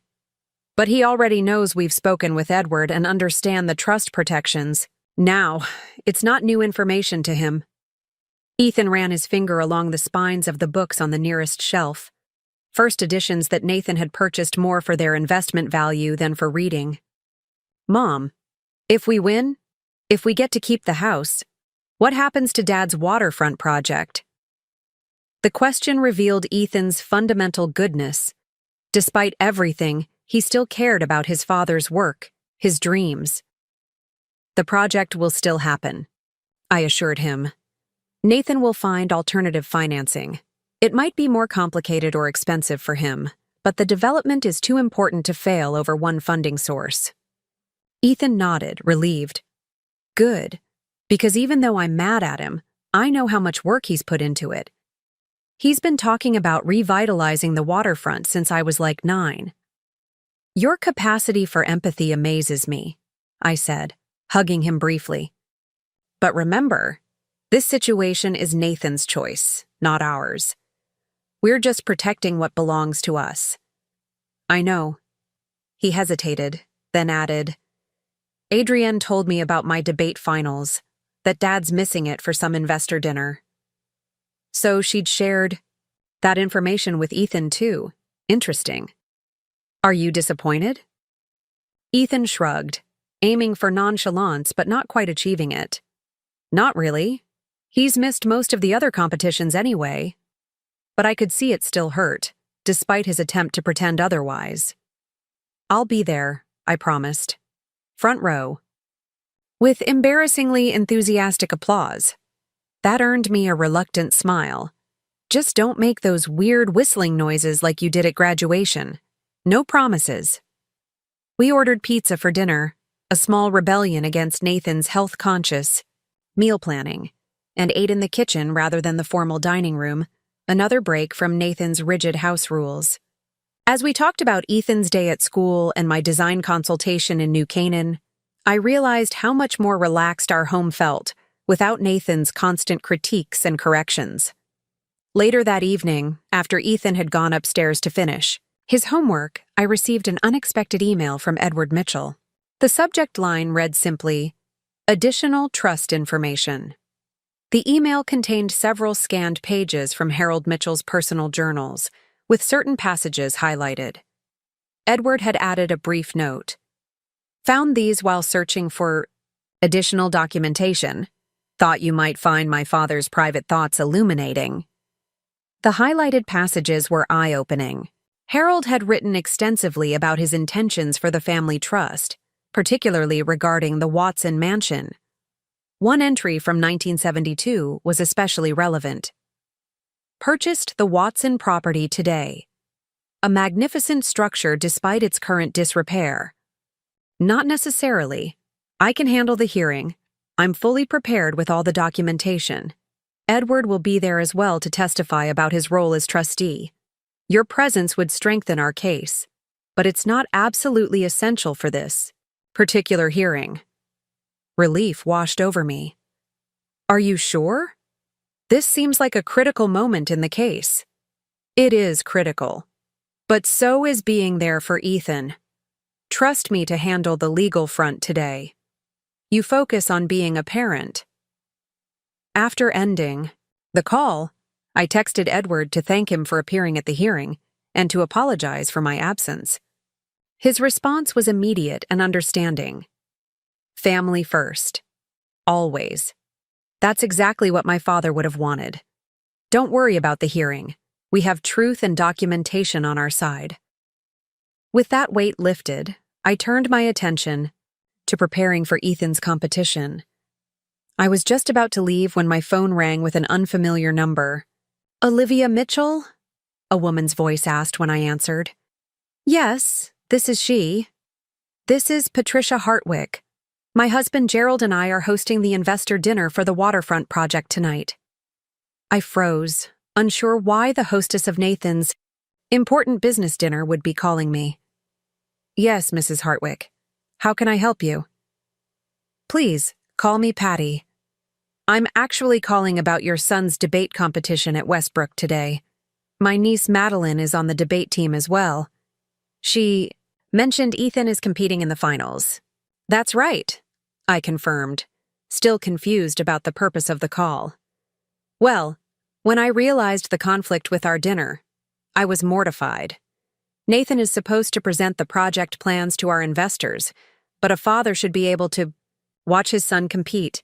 It's these moments we can never get back, don't you think? "I completely agree," I said cautiously. "So I've rearranged our schedule," Patty continued cheerfully. "The dinner will now start at 7 instead of 5, giving Nathan plenty of time to attend Ethan's competition and still make it for his presentation. I've already informed his office of the change." I was momentarily speechless. This woman, a complete stranger, had rearranged an important business dinner solely to allow Nathan to attend his son's debate competition. It was an extraordinary gesture of kindness.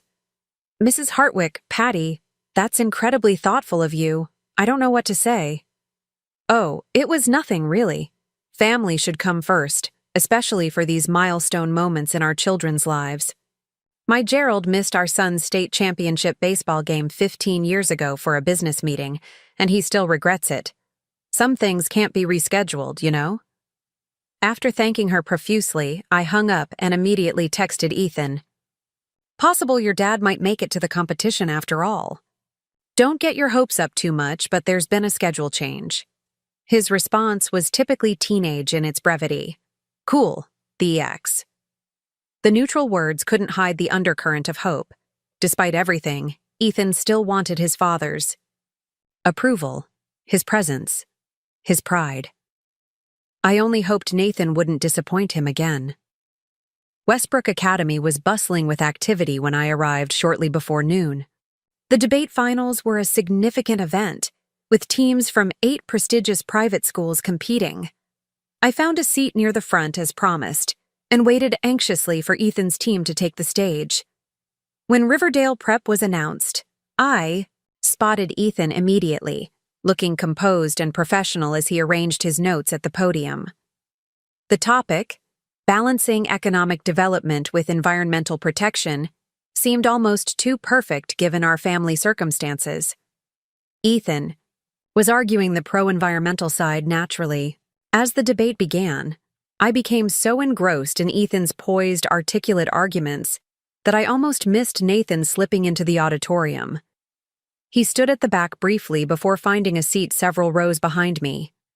Our eyes met momentarily, his expression unreadable, before we both returned our attention to the stage. Ethan was magnificent. His command of the facts, his logical progression of arguments, his respectful but firm rebuttals of the opposing team's points, all demonstrated a maturity beyond his 14 years. When he delivered his closing statement, connecting coastal development regulations to the preservation of natural heritage for future generations, I wasn't the only parent dabbing at my eyes. The judges' deliberation seemed to take forever, but when they finally announced Riverdale Prep as the winners, the audience erupted in applause. I cheered loudly, without whistling, my heart swelling with pride as Ethan accepted the trophy with his teammates, his smile wide and genuine. After the ceremony, families gathered in the school lobby for refreshments. I hung back slightly, giving Ethan space to celebrate with his friends. To my surprise, Nathan approached, looking somewhat uncomfortable in the casual setting of juice and cookies. "He was impressive," Nathan said, his tone formal but sincere. "Yes, he was," I agreed. "I'm glad you could make it." The Hartwicks rescheduled the dinner. Patty's niece is on the Westbrook team, apparently. I nodded, deciding not to reveal that I already knew about the rescheduling. "Ethan will be happy you're here. He tries to pretend it doesn't matter, but it does." Nathan's expression softened slightly. "I know. He hesitated, seeming to struggle with what to say next. "I've missed too many of these events." Before I could respond, Ethan spotted us and made his way over, his expression cautiously pleased to see his father there. "You came," he said to Nathan, trying to sound casual despite the obvious happiness in his voice. "Of course," Nathan replied, as if he hadn't missed dozens of similar events over the years. "Your arguments were excellent." That point about intergenerational environmental responsibility was particularly well articulated. Ethan beamed under the specific praise. "Thanks, Dad. I've been working on that section for weeks. Mrs. Perkins thought it might be too philosophical, but I felt it needed that broader context." "You were right," Nathan said, and for a moment I glimpsed the father he could have been, attentive, encouraging, genuinely invested in Ethan's interests and achievements. The three of us stood there, in awkward silence for a moment, a fractured family in a sea of intact ones, until Nathan checked his watch. "I should get going. The dinner." "Right, yeah," Ethan said quickly. "Thanks for coming, Dad." Nathan hesitated, then did something so unexpected it momentarily stunned both Ethan and me. He hugged his son. It was brief and slightly stiff, but it was genuine. "I'm proud of you," he said quietly before pulling away. As Nathan left, Ethan turned to me with wide eyes. "Did that actually just happen?" "It did," I confirmed, equally surprised. "That was nice." "Yeah," Ethan agreed, a complicated mix of emotions crossing his face. It was. The moment of family harmony was short-lived. When we arrived home, I found an urgent voicemail from Eleanor about the hearing. I called her back immediately, stepping into the library for privacy while Ethan went upstairs to change. "How did it go?" I asked without preamble. "Mixed results," Eleanor replied, her tone carefully measured. "The judge didn't invalidate Edward's authority as trustee, which is good. but he's ordered a full evidentiary hearing on the trust provisions, specifically regarding the Mitchell Women Clause and your residence rights. When? Monday morning. Both you and Nathan will need to testify, as will Edward. The judge wants to hear detailed arguments about the intent behind the trust language. I processed this information, trying to determine if it was good or bad news. What does this mean for our position? It means the judge is taking the trust provisions seriously, which is positive. But Nathan's lawyers made some compelling technical arguments about the modern application of outdated trust language. They're essentially arguing that while Harold Mitchell may have intended to protect family homes, that protection shouldn't extend to ex-spouses in a way that prevents the property from being used for significant family business opportunities. But I'm still legally Nathan's wife, not his ex-spouse. And even after the divorce, the Mitchell women provision should apply since I've lived here more than 10 years, and I'm Ethan's mother. Exactly our argument, Eleanor confirmed. But the judge wants to hear evidence about Harold's specific intentions. Edward's testimony was very helpful today, the journal entries particularly so. But Nathan's team is bringing in a trust expert, who's going to argue that the provisions should be interpreted narrowly in light of modern circumstances.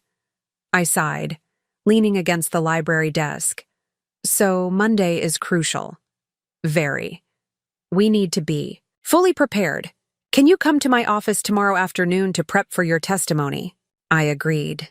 And after hanging up, I stood for a moment looking around the library, the heart of our home, the room I'd poured the most love and craftsmanship into restoring. The thought that its fate and ours hinged on a judge's interpretation of decades-old trust language was both terrifying and surreal. Ethan appeared in the doorway, now changed into jeans and a t-shirt, his debate formality shed. "Everything okay, Mom? You look worried." I considered downplaying the situation but opted for honesty. Big hearing on Monday about the house and the trust provisions. Eleanor thinks it could be decisive. Ethan nodded solemnly. "Is there anything I can do to help?" "Just keep being your amazing self," I told him. "And maybe be prepared for some more legal ups and downs in the coming days." "I could testify," he offered suddenly, "about what great-grandfather Harold's house means to me, about wanting to stay here." The offer touched me deeply, but I shook my head. "I appreciate that, Ethan, truly. But I don't want to put you in that position. This fight is between your father and me. You shouldn't have to take sides in a courtroom." "But it's not just between you and Dad," he insisted. "It's about our home. My home, too." I studied my son's determined expression, so similar to the one he'd worn during his debate performance. "Let me talk to Eleanor about it. If she thinks your testimony would help and could be done in a way that doesn't put you in the middle, we'll consider it." "Okay?" He seemed satisfied with this compromise. "Okay. But I want to help. I'm not just a kid who doesn't understand what's happening." "I know you're not," I assured him. "You've been more mature about this whole situation than many adults would be." The weekend passed in a blur of preparation. Saturday afternoon I spent with Eleanor, practicing my testimony and anticipating hostile questions from Nathan's lawyers. Sunday was dedicated to my design work. The consultation with Sophia's art collector client had gone well, and I needed to prepare initial concept boards for a follow-up meeting. Keeping busy helped manage my anxiety about Monday's hearing. But by Sunday evening, the stress had become almost unbearable. I was sitting in the library, reviewing the trust documents one more time, when the doorbell rang. Assuming it was Eleanor with last-minute preparation materials, I was shocked to find Adrienne Caldwell on my doorstep again. Unlike her previous visit, she looked distinctly less polished, her hair pulled back in a simple ponytail, her designer clothes replaced by jeans and a silk blouse. "I apologize for coming by unannounced again," she said, her usual confidence noticeably dimmed. "I wouldn't have, but I think there's something you should know before tomorrow's hearing." Intrigued despite my better judgment, I invited her in. We sat in the living room rather than the more intimate library, maintaining a careful distance between us. "How was the investor dinner?" I asked, more to break the ice than from genuine interest. "Successful," she replied automatically.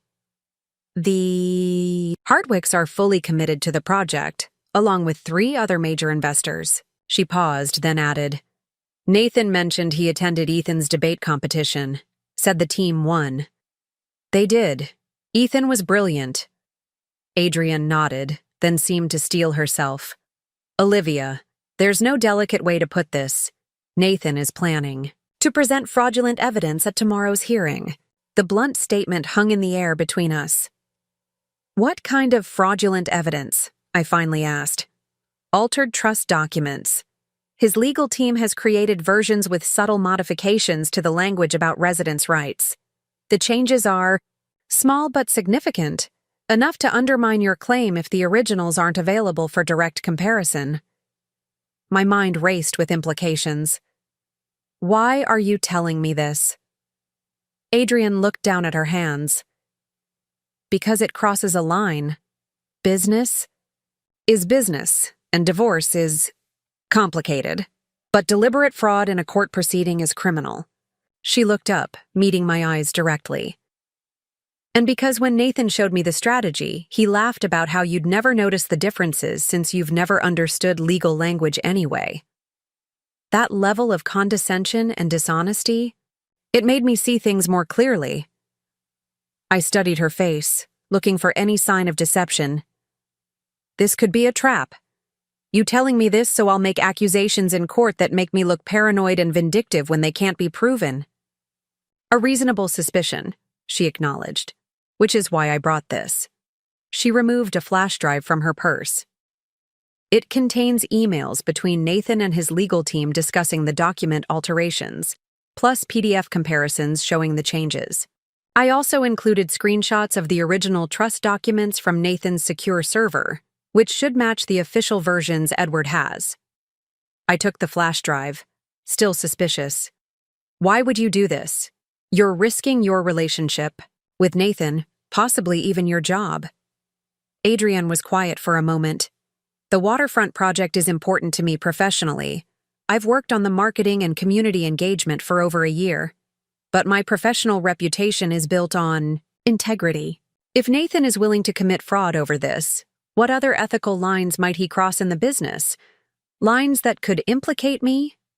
Her explanation made sense, but I sensed there was more she wasn't saying. And personally, a flash of something, pain perhaps, or resignation crossed her face. "Let's just say that seeing how Nathan treats you has been illuminating. Some patterns tend to repeat." Understanding dawned. Nathan's dismissive attitude, his emotional withholding, his manipulative tactics. Adrian was beginning to experience them herself. "Thank you for this," I said, holding up the flash drive. "I'll have Eleanor review it immediately." Adrian stood to leave. "I should go. If Nathan discovers I've done this, he won't hear it from me," I assured her. At the door, she paused. "Olivia, for what it's worth, I am sorry about how this has affected you and Ethan. Whatever Nathan may have told me about your marriage, it's clear you didn't deserve this." After she left, I called Eleanor immediately, explaining the unexpected visit and the alleged fraudulent documents. She agreed to meet me at her office within the hour to review the evidence. The flash drive contained exactly what Adrian had claimed: damning emails discussing strategic modifications to the trust language, plus side-by-side comparisons showing the original text and the altered versions. The changes were indeed subtle but significant. Lifetime residence rights became temporary residence accommodation, shall not be abridged by divorce or separation, became shall be considered in divorce settlements, and other similarly crucial alterations. Eleanor was incensed. "This is outright fraud. Presenting falsified documents to the court could result in sanctions, possible disbarment for the attorneys involved, and criminal charges." Are we certain these emails are authentic? I asked, still wary of a potential trap. They have all the technical markers of authenticity, proper headers, consistent metadata, and the writing style matches what I've seen from Nathan's legal team and other correspondence. Eleanor tapped her pen against her desk decisively. I'm calling Edward right now to verify the original trust language from his copies. Edward confirmed that the original versions shown in Adrienne's files matched his official trustee copies exactly. The evidence of planned fraud was overwhelming. So, what do? I asked. Confront Nathan before the hearing? Report this to the judge immediately? Eleanor considered the options carefully. I think we wait. We let them present their fraudulent evidence first, then introduce the authentic documents along with the emails showing deliberate intent to deceive the court. The impact will be much greater that way. Isn't that risky? What if the judge believes their versions? Trust me, Eleanor said, her eyes gleaming with the fire of a lawyer who's caught an opponent in a fatal error. Once we present the evidence of document tampering, nothing else they say will have any credibility.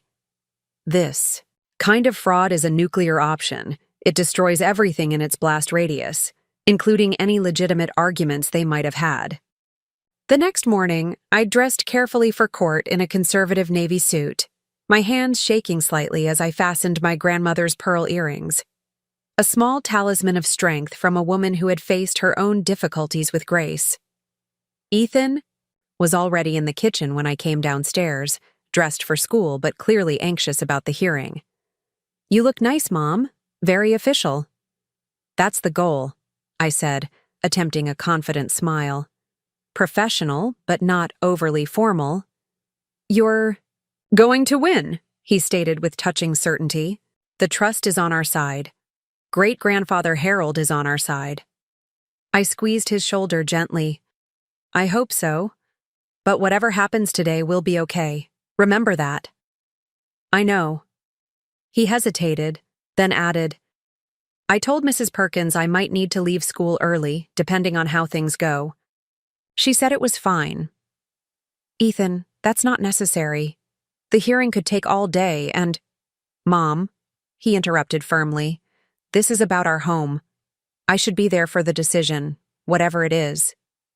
Looking at his determined expression, I realized he was right. This affected his future as much as mine. Okay. I'll text you if it looks like the judge will rule today. But these things often get continued or taken under advisement, so don't be disappointed if there's no immediate resolution. Eleanor met me on the courthouse steps, looking battle-ready in a crisp charcoal suit, her silver hair gleaming in the morning sun. Ready for this? As I'll ever be. Inside, Nathan and his legal team, 3 attorneys from a prestigious Hartford firm, were already seated at the plaintiff's table. Nathan looked impeccable as always in a custom suit, his expression coldly professional. Our eyes met briefly as I took my seat, his gaze giving away nothing. Edward arrived moments later, distinguished and professorial in a tweed jacket with elbow patches.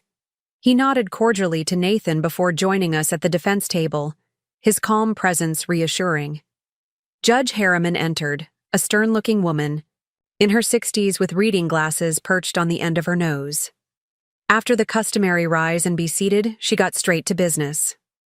This is an evidentiary hearing regarding Mitchell versus Mitchell, specifically addressing trust provisions pertaining to the residential property at 47 Oakwood Drive, commonly known as the Watson Mansion. Mr. Geller, as counsel for the plaintiff, you may begin.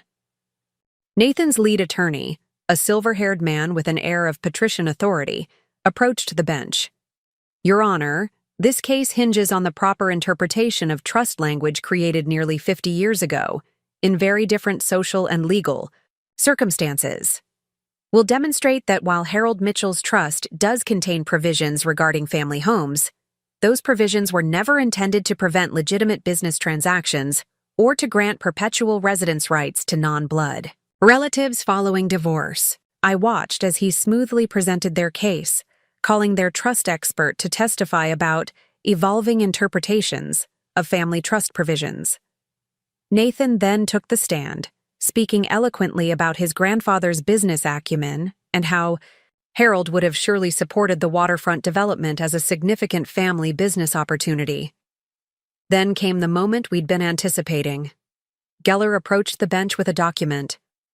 "Your Honor, I'd like to enter into evidence the relevant sections of the Mitchell Family Trust, particularly those addressing residential properties and divorce contingencies." As the document was handed to the judge, Eleanor squeezed my hand under the table, our signal that the trap was about to be sprung. Judge Harriman reviewed the document carefully, then passed it to the court clerk for official marking. Geller proceeded to highlight specific passages, including the altered sections Adrienne had warned us about. "As you can see, Your Honor, the trust language suggests temporary accommodations be considered in divorce settlements, not permanent residence, rights that would effectively prevent the property from ever being sold." Eleanor rose smoothly. "Your Honor, may I approach the bench?" The judge nodded, and both attorneys conferred quietly at the bench for several minutes. Judge Harriman's expression shifted from neutral to concerned to something approaching anger. She finally spoke, her voice carrying clearly through the courtroom. "We'll take a 30-minute recess. I'd like to see both legal teams and the parties in my chambers immediately." As we filed into the judge's chambers, Nathan caught my eye, his expression questioning. I maintained a neutral facade, though inside I was vibrating with nervous energy. Judge Harriman wasted no time once her door was closed. "Ms. Davis has presented me with evidence suggesting the trust documents just submitted to this court have been altered from their original form. She also has emails indicating this alteration may have been deliberate. Mr. Geller, would you care to explain?" The blood drained from Nathan's face as he turned to his attorney, who appeared equally shocked. "Your Honor, I have no knowledge of any document alterations. The trust provisions we submitted were provided to us by our client as authentic." All eyes turned to Nathan, who maintained his composure despite the obvious tension. "I provided the documents my legal team requested. If there are discrepancies with Edward's versions, they may be due to different amendments or updates over the years." Edward spoke up, his academic authority adding weight to his words. "As trustee, I maintain the official, legally binding versions of all trust documents. The provisions regarding residence rights have never been amended since my father created the trust in 1972. The documents Ms. Davis has shown me match my official versions exactly. The documents submitted today do not." Judge Harriman's expression was thunderous. "I take allegations of document falsification extremely seriously. We will adjourn this hearing pending a full investigation into these documents. Mr. Geller, I suggest you personally verify the authenticity of all evidence before we reconvene." Back in the courtroom, the judge announced the adjournment to the few spectators present. As we gathered our materials, Nathan approached our table, his face tight with controlled fury. "What the hell did you do?" he demanded in a harsh whisper. "I didn't do anything, Nathan," I replied calmly. "But someone with access to your files was troubled enough by the planned fraud to make sure the truth came out." Realization dawned in his eyes. "Adrienne," he said flatly. I neither confirmed nor denied, gathering my purse and standing to leave. "You should be more careful about who you trust, Nathan, and about underestimating people you assume are under your control." Eleanor, Edward, and I walked out of the courthouse together, the unexpected adjournment leaving us in a strange limbo. Neither victory nor defeat, but a significant shift in momentum. "What happens now?" I asked Eleanor as we stood on the courthouse steps. "Nathan's legal team will investigate the document discrepancies. Once they confirm the alterations, which they will, they'll likely withdraw the fraudulent versions and either proceed with the authentic documents or seek a settlement to avoid further embarrassment. And if they claim they didn't know the documents were altered, that Nathan provided them that way?" Eleanor's smile was sharp. "Then Nathan has a much bigger problem. His attorneys won't take the fall for document fraud. They'll throw him under the bus to save themselves from potential disbarment." Edward nodded sagely. Either way, their position is severely compromised. My father would be pleased to see his careful drafting withstand this challenge. I texted Ethan the news, explaining that while there was no final decision, things had taken a dramatic turn in our favor. His response was immediate. Yes! Coming home now. Need details. That evening, as Ethan and I sat in the kitchen sharing leftover lasagna and a detailed recap of the day's events, my phone rang with Nathan's number. I hesitated before answering, putting it on speaker so Ethan could hear. Olivia, Nathan's voice was tightly controlled. We need to talk. I'm listening. Not over the phone, in person. Tomorrow morning at my office. I think we're past the point of private negotiations, Nathan. Anything you have to say can be said through our attorneys. This isn't about legal strategies anymore. He paused, and when he continued, his voice had lost some of its edge. It's about finding a solution that works for everyone, especially Ethan. I glanced at my son, who was listening intently. Fine, 10 o'clock tomorrow, but I'm bringing Eleanor. Fine, Nathan agreed, sounding weary rather than combative. I'll tell my team.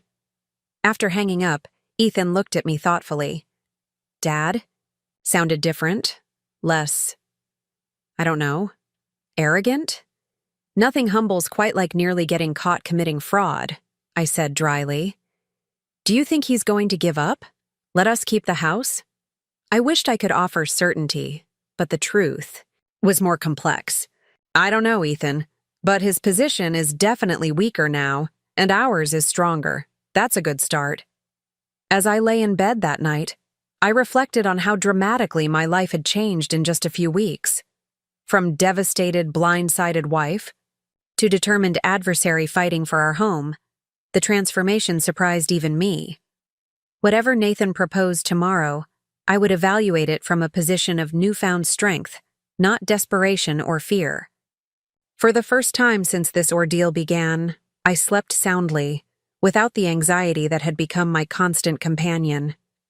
Whatever happened next, I had proven, to Nathan, to Ethan, and most importantly to myself, that I was not simply an accessory, to be discarded when inconvenient. I was a formidable opponent, worthy of respect and fair treatment. The Watson mansion wasn't just a house. It was the physical manifestation of years of my life, my work, my creativity. And thanks to Harold Mitchell's foresight, his journal entries, Edward's support, Eleanor's legal acumen, and even Adrian's unexpected intervention, I had a real chance of protecting it for myself and for Ethan. Tomorrow would bring another confrontation, perhaps even a resolution. But tonight, in the home I had poured my heart into, I finally felt peace. Nathan's office looked different somehow as Eleanor and I arrived the next morning. The same sleek furniture, the same impressive view, but the atmosphere had shifted. The receptionist avoided eye contact, and Nathan's assistant seemed unusually flustered as he escorted us to the conference room rather than Nathan's private office. Nathan was already seated at the head of the large table, flanked by just one attorney instead of his usual team of 3. Edward Mitchell sat opposite, his tweed jacket and calm demeanor an incongruous presence in the ultra-modern corporate space. The surprise of seeing him there must have shown on my face. I invited Uncle Edward, Nathan explained, his tone carefully neutral. As trustee, his input will be valuable in finding a workable solution. Eleanor and I took seats beside Edward. The atmosphere was tense but lacking the aggressive hostility of our previous encounters. Nathan looked tired, the confident facade showing cracks around the edges.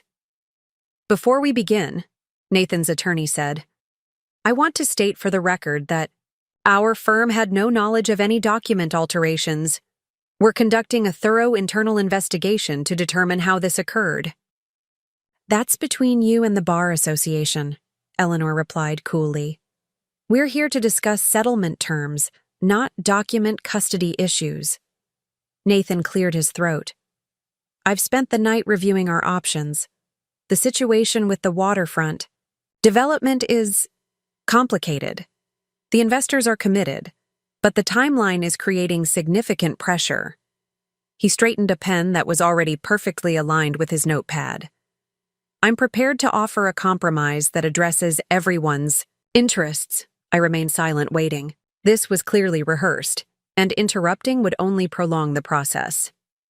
I propose the following.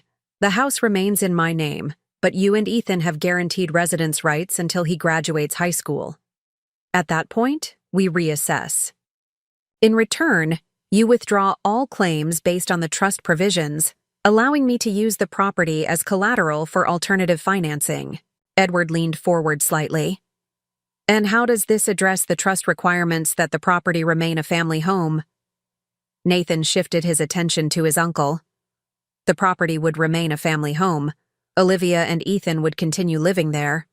I'm simply asking for the flexibility to leverage the asset value without an outright sale. For now, I noted skeptically. Yes, for now, Nathan admitted. I won't pretend my long-term preference hasn't changed, but this gives everyone breathing room. You and Ethan maintain stability during his high school years, and I secure the financing I need for the waterfront project. Eleanor tapped her pen thoughtfully. And the financial terms of the divorce settlement? $400,000 up front, plus $3,000 monthly for child support, and another $4,000 in alimony for 5 years, or until you remarry. Nathan's tone was businesslike, as if we were negotiating a corporate merger rather than the dissolution of our family. I glanced at Eleanor, who gave a small nod indicating the offer had merit, but wasn't yet ideal. Edward's expression remained inscrutable. What happens after Ethan graduates? I asked. That's less than 4 years away. We renegotiate based on circumstances at that time, Nathan replied. If the waterfront development is successful, as I expect it to be, I'd consider transferring full ownership of the house to you as a final settlement. The offer was better than anything he'd proposed previously, but the conditional language troubled me. Consider left too much room for manipulation later. That's not specific enough, I said firmly. I need guarantees, not possibilities. Nathan's jaw tightened momentarily before he controlled his expression. Fine. If the waterfront project achieves profitability benchmarks, which I'll define specifically in the agreement, I will transfer full ownership of the house to you when Ethan graduates high school or turns 18, whichever comes last. Edward nodded slightly, appearing satisfied with this modification. And if the project doesn't hit those benchmarks? Eleanor pressed. Then we sell the house and split the proceeds equally, Nathan conceded. But I maintain exclusive right to purchase your share at fair market value if I choose. The conversation continued for another hour, refining details, clarifying terms, addressing contingencies. Throughout the negotiation, I was struck by Nathan's business-like approach, efficient, pragmatic, devoid of the emotional manipulation he'd employed in our earlier discussions. Whether this represented personal growth or merely tactical adaptation, I couldn't tell. As we neared agreement on the major points, Edward raised his hand slightly. There's one more matter we should address, the document alteration issue. Nathan's attorney tensed visibly. As I stated earlier, I'm not interested in placing blame, Edward interrupted gently. My concern is ensuring this agreement is honored in both letter and spirit. Given recent events, I believe additional safeguards are appropriate. He withdrew a folder from his briefcase. I've drafted an addendum to the trust. It explicitly names Olivia as a protected beneficiary regarding the Watson mansion, regardless of marital status. It also appoints an independent co-trustee, Judge Martinez, retired from family court, to oversee any future transactions involving trust properties. Nathan frowned.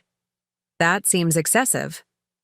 It seems prudent, Edward corrected mildly. Trust, once broken, requires structural reinforcement to rebuild. This protects everyone, including you, Nathan.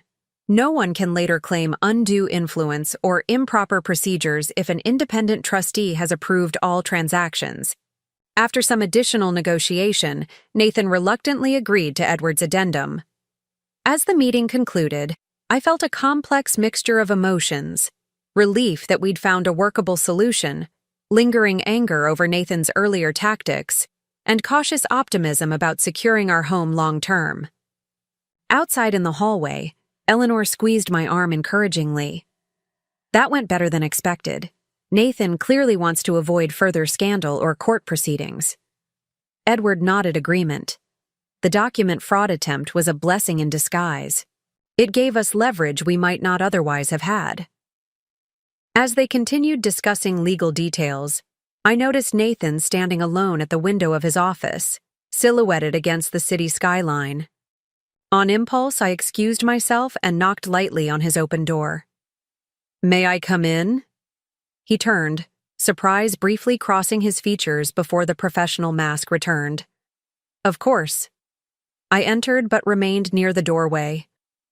"I wanted to say, thank you for being reasonable today. This solution is better for everyone, especially Ethan." Nathan nodded, his expression unreadable. "It was never my intention to hurt Ethan. Or you, for that matter. The timing was unfortunate." "The timing wasn't the problem, Nathan. It was the deception. The dismissal of 15 years together as something to be settled with a check and a 2-week notice." He had the grace to look somewhat ashamed. "I handled it poorly. The waterfront opportunity came together faster than expected, and I compartmentalized." "You've always been good at that," I observed without rancor. "Work in one box, family in another, never letting them touch."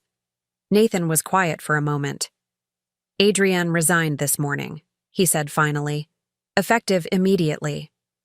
I maintained a neutral expression, though the news surprised me. "I'm sorry to hear that." "Are you?" His tone held a hint of the old Nathan, sharp, slightly accusatory. "Yes, actually. She's talented. The project will suffer without her." I paused, then added, "Did she say why?"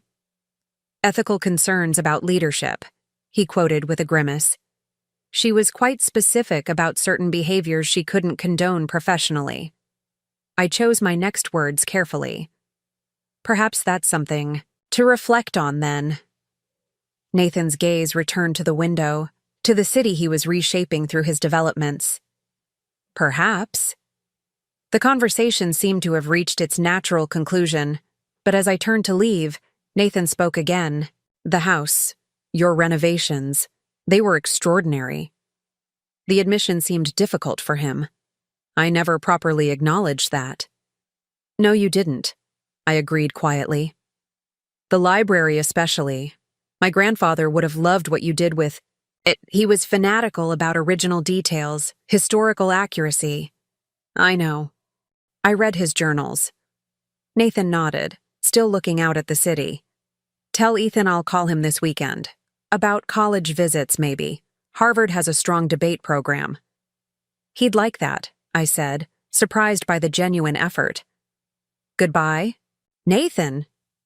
Driving home, I felt lighter than I had in weeks. The settlement wasn't perfect, but it was fair. Fairer than anything I'd thought possible when this ordeal began. Most importantly, our home was secure, at least through Ethan's high school years, with a clear path to permanent ownership after that. Ethan was waiting anxiously when I arrived, having taken a half-day from school to hear the news. "Well, what happened? Do we get to keep the house?" "Yes," I confirmed, smiling at his jubilant fist pump. "At least until you graduate, and most likely permanently after that. Your father agreed to very specific terms." I explained the settlement details while Ethan listened intently, asking occasional clarifying questions that reminded me of his debate preparation. "So Dad basically admitted he was wrong?" he asked hopefully. "Not in those exact words," I tempered his expectation. "But he's accepted a solution that acknowledges our rights to the house, and he mentioned calling you this. weekend about visiting colleges with strong debate programs. Ethan's expression brightened further. Really? That would be cool. It would, I agreed. One step at a time. That evening, after Ethan had gone to bed, I sat alone in the library, the heart of our home, the room that best represented my vision and work. The leather-bound first editions Nathan had collected gleamed in the soft lighting, but it was the space itself that held the most value to me. The meticulously restored Victorian woodwork, the period-appropriate paint colors researched through, historical records, the stained glass window I'd commissioned from a local artisan to replace the damaged original. My phone buzzed with a text from Sophia. Heard the news from Eleanor. Celebration dinner tomorrow? Bring Ethan. I smiled, typing. Back? Absolutely. He'll want to share his debate victory story anyway. Another text arrived, this one from an unknown number. Congratulations. The house was always meant to be yours. Adrienne. I considered how to respond, torn between gratitude for her crucial intervention and awareness of the complicated circumstances. Finally, I replied simply, thank you. For everything. 3 months later, life had settled into a new rhythm. My design business was growing steadily. Sophia's art collector client had referred me to several friends, creating a niche specialty in displaying valuable collections within livable spaces. Ethan was thriving at school, his debate team success opening doors to prestigious summer programs. Nathan remained true to his word, maintaining a respectful distance while making genuine efforts to rebuild his relationship with Ethan through regular weekend activities and discussions about college plans. Our interactions were cordial, if somewhat formal, focused entirely on Ethan's needs and schedules. The waterfront development had broken ground with considerable fanfare, Nathan's financing hurdles apparently resolved through alternate means. I'd attended the groundbreaking ceremony with Ethan, standing at a respectful distance as Nathan charmed city officials and investors.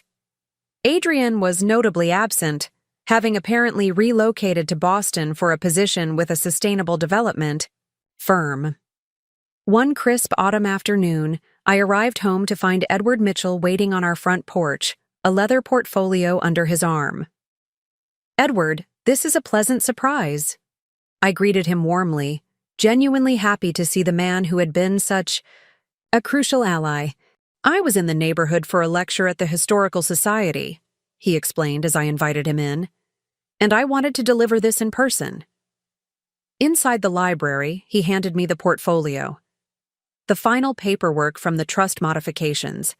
Everything's been filed and recorded officially.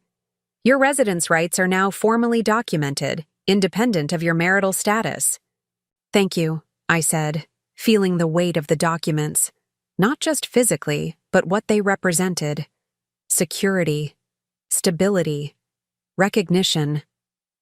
Edward gazed around the library appreciatively. Harold would have been so pleased with what you've done here. He believed homes should be living history, not museums. Beautiful but functional, respecting the past while serving the present. That's exactly what I aimed for, I said, touched by his understanding. You know, Edward mused, running his hand along the restored oak shelving. My father kept journals for over 60 years. The ones introduced in court were just a fraction of his writings. I've been cataloging them for the Historical Society. That must be fascinating work. Indeed. I found some entries about this house, the Watson Mansion, from the final years of his life. He visited when Nathan first purchased it before your renovations began. What did he think? I asked, curious about Harold's initial impressions. Edward smiled, retrieving a small notebook from his jacket pocket. I thought you might want to hear his exact words. May I? I nodded, intrigued. Edward adjusted his reading glasses and read aloud.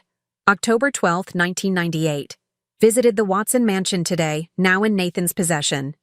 The structure remains sound, though badly neglected by previous owners. Nathan speaks only of square footage and property values, but his young wife sees what matters: the soul of the place. She touched the scarred woodwork with such reverence, asked about original fixtures, inquired about historical photographs. She understands what Nathan does not, that a house of this significance isn't merely owned, it is held in trust for future generations. I believe she will be its true guardian, not my grandson. I felt tears welling in my eyes. He wrote that. After meeting me just once? Harold was an excellent judge of character, Edward said gently, closing the notebook. And it seems his judgment was vindicated. The house has found its rightful guardian, just as the trust has found its purpose. After Edward left, I sat alone in the gathering dusk of the library, Harold Mitchell's words echoing in my mind. Not merely owned, but held in trust. A guardian, not just an occupant. In fighting for this house, I had discovered strengths I hadn't known I possessed. The journey had been painful, filled with betrayal and challenges. But the outcome, this beautiful home secured for Ethan and me, my professional identity reclaimed and flourishing, made the struggle worthwhile. The mansion that Nathan had tried to sell out from under us had become, ironically, the foundation of our new independence. And Harold Mitchell, a man I'd barely known in life, had somehow foreseen it all, crafting trust language decades ago that would one day protect his family's legacy from his own grandson's ambition. I ran my hand along the polished wood of the desk, feeling the grain beneath my fingertips, connecting to all the hands that had touched it before mine, and all that would come after.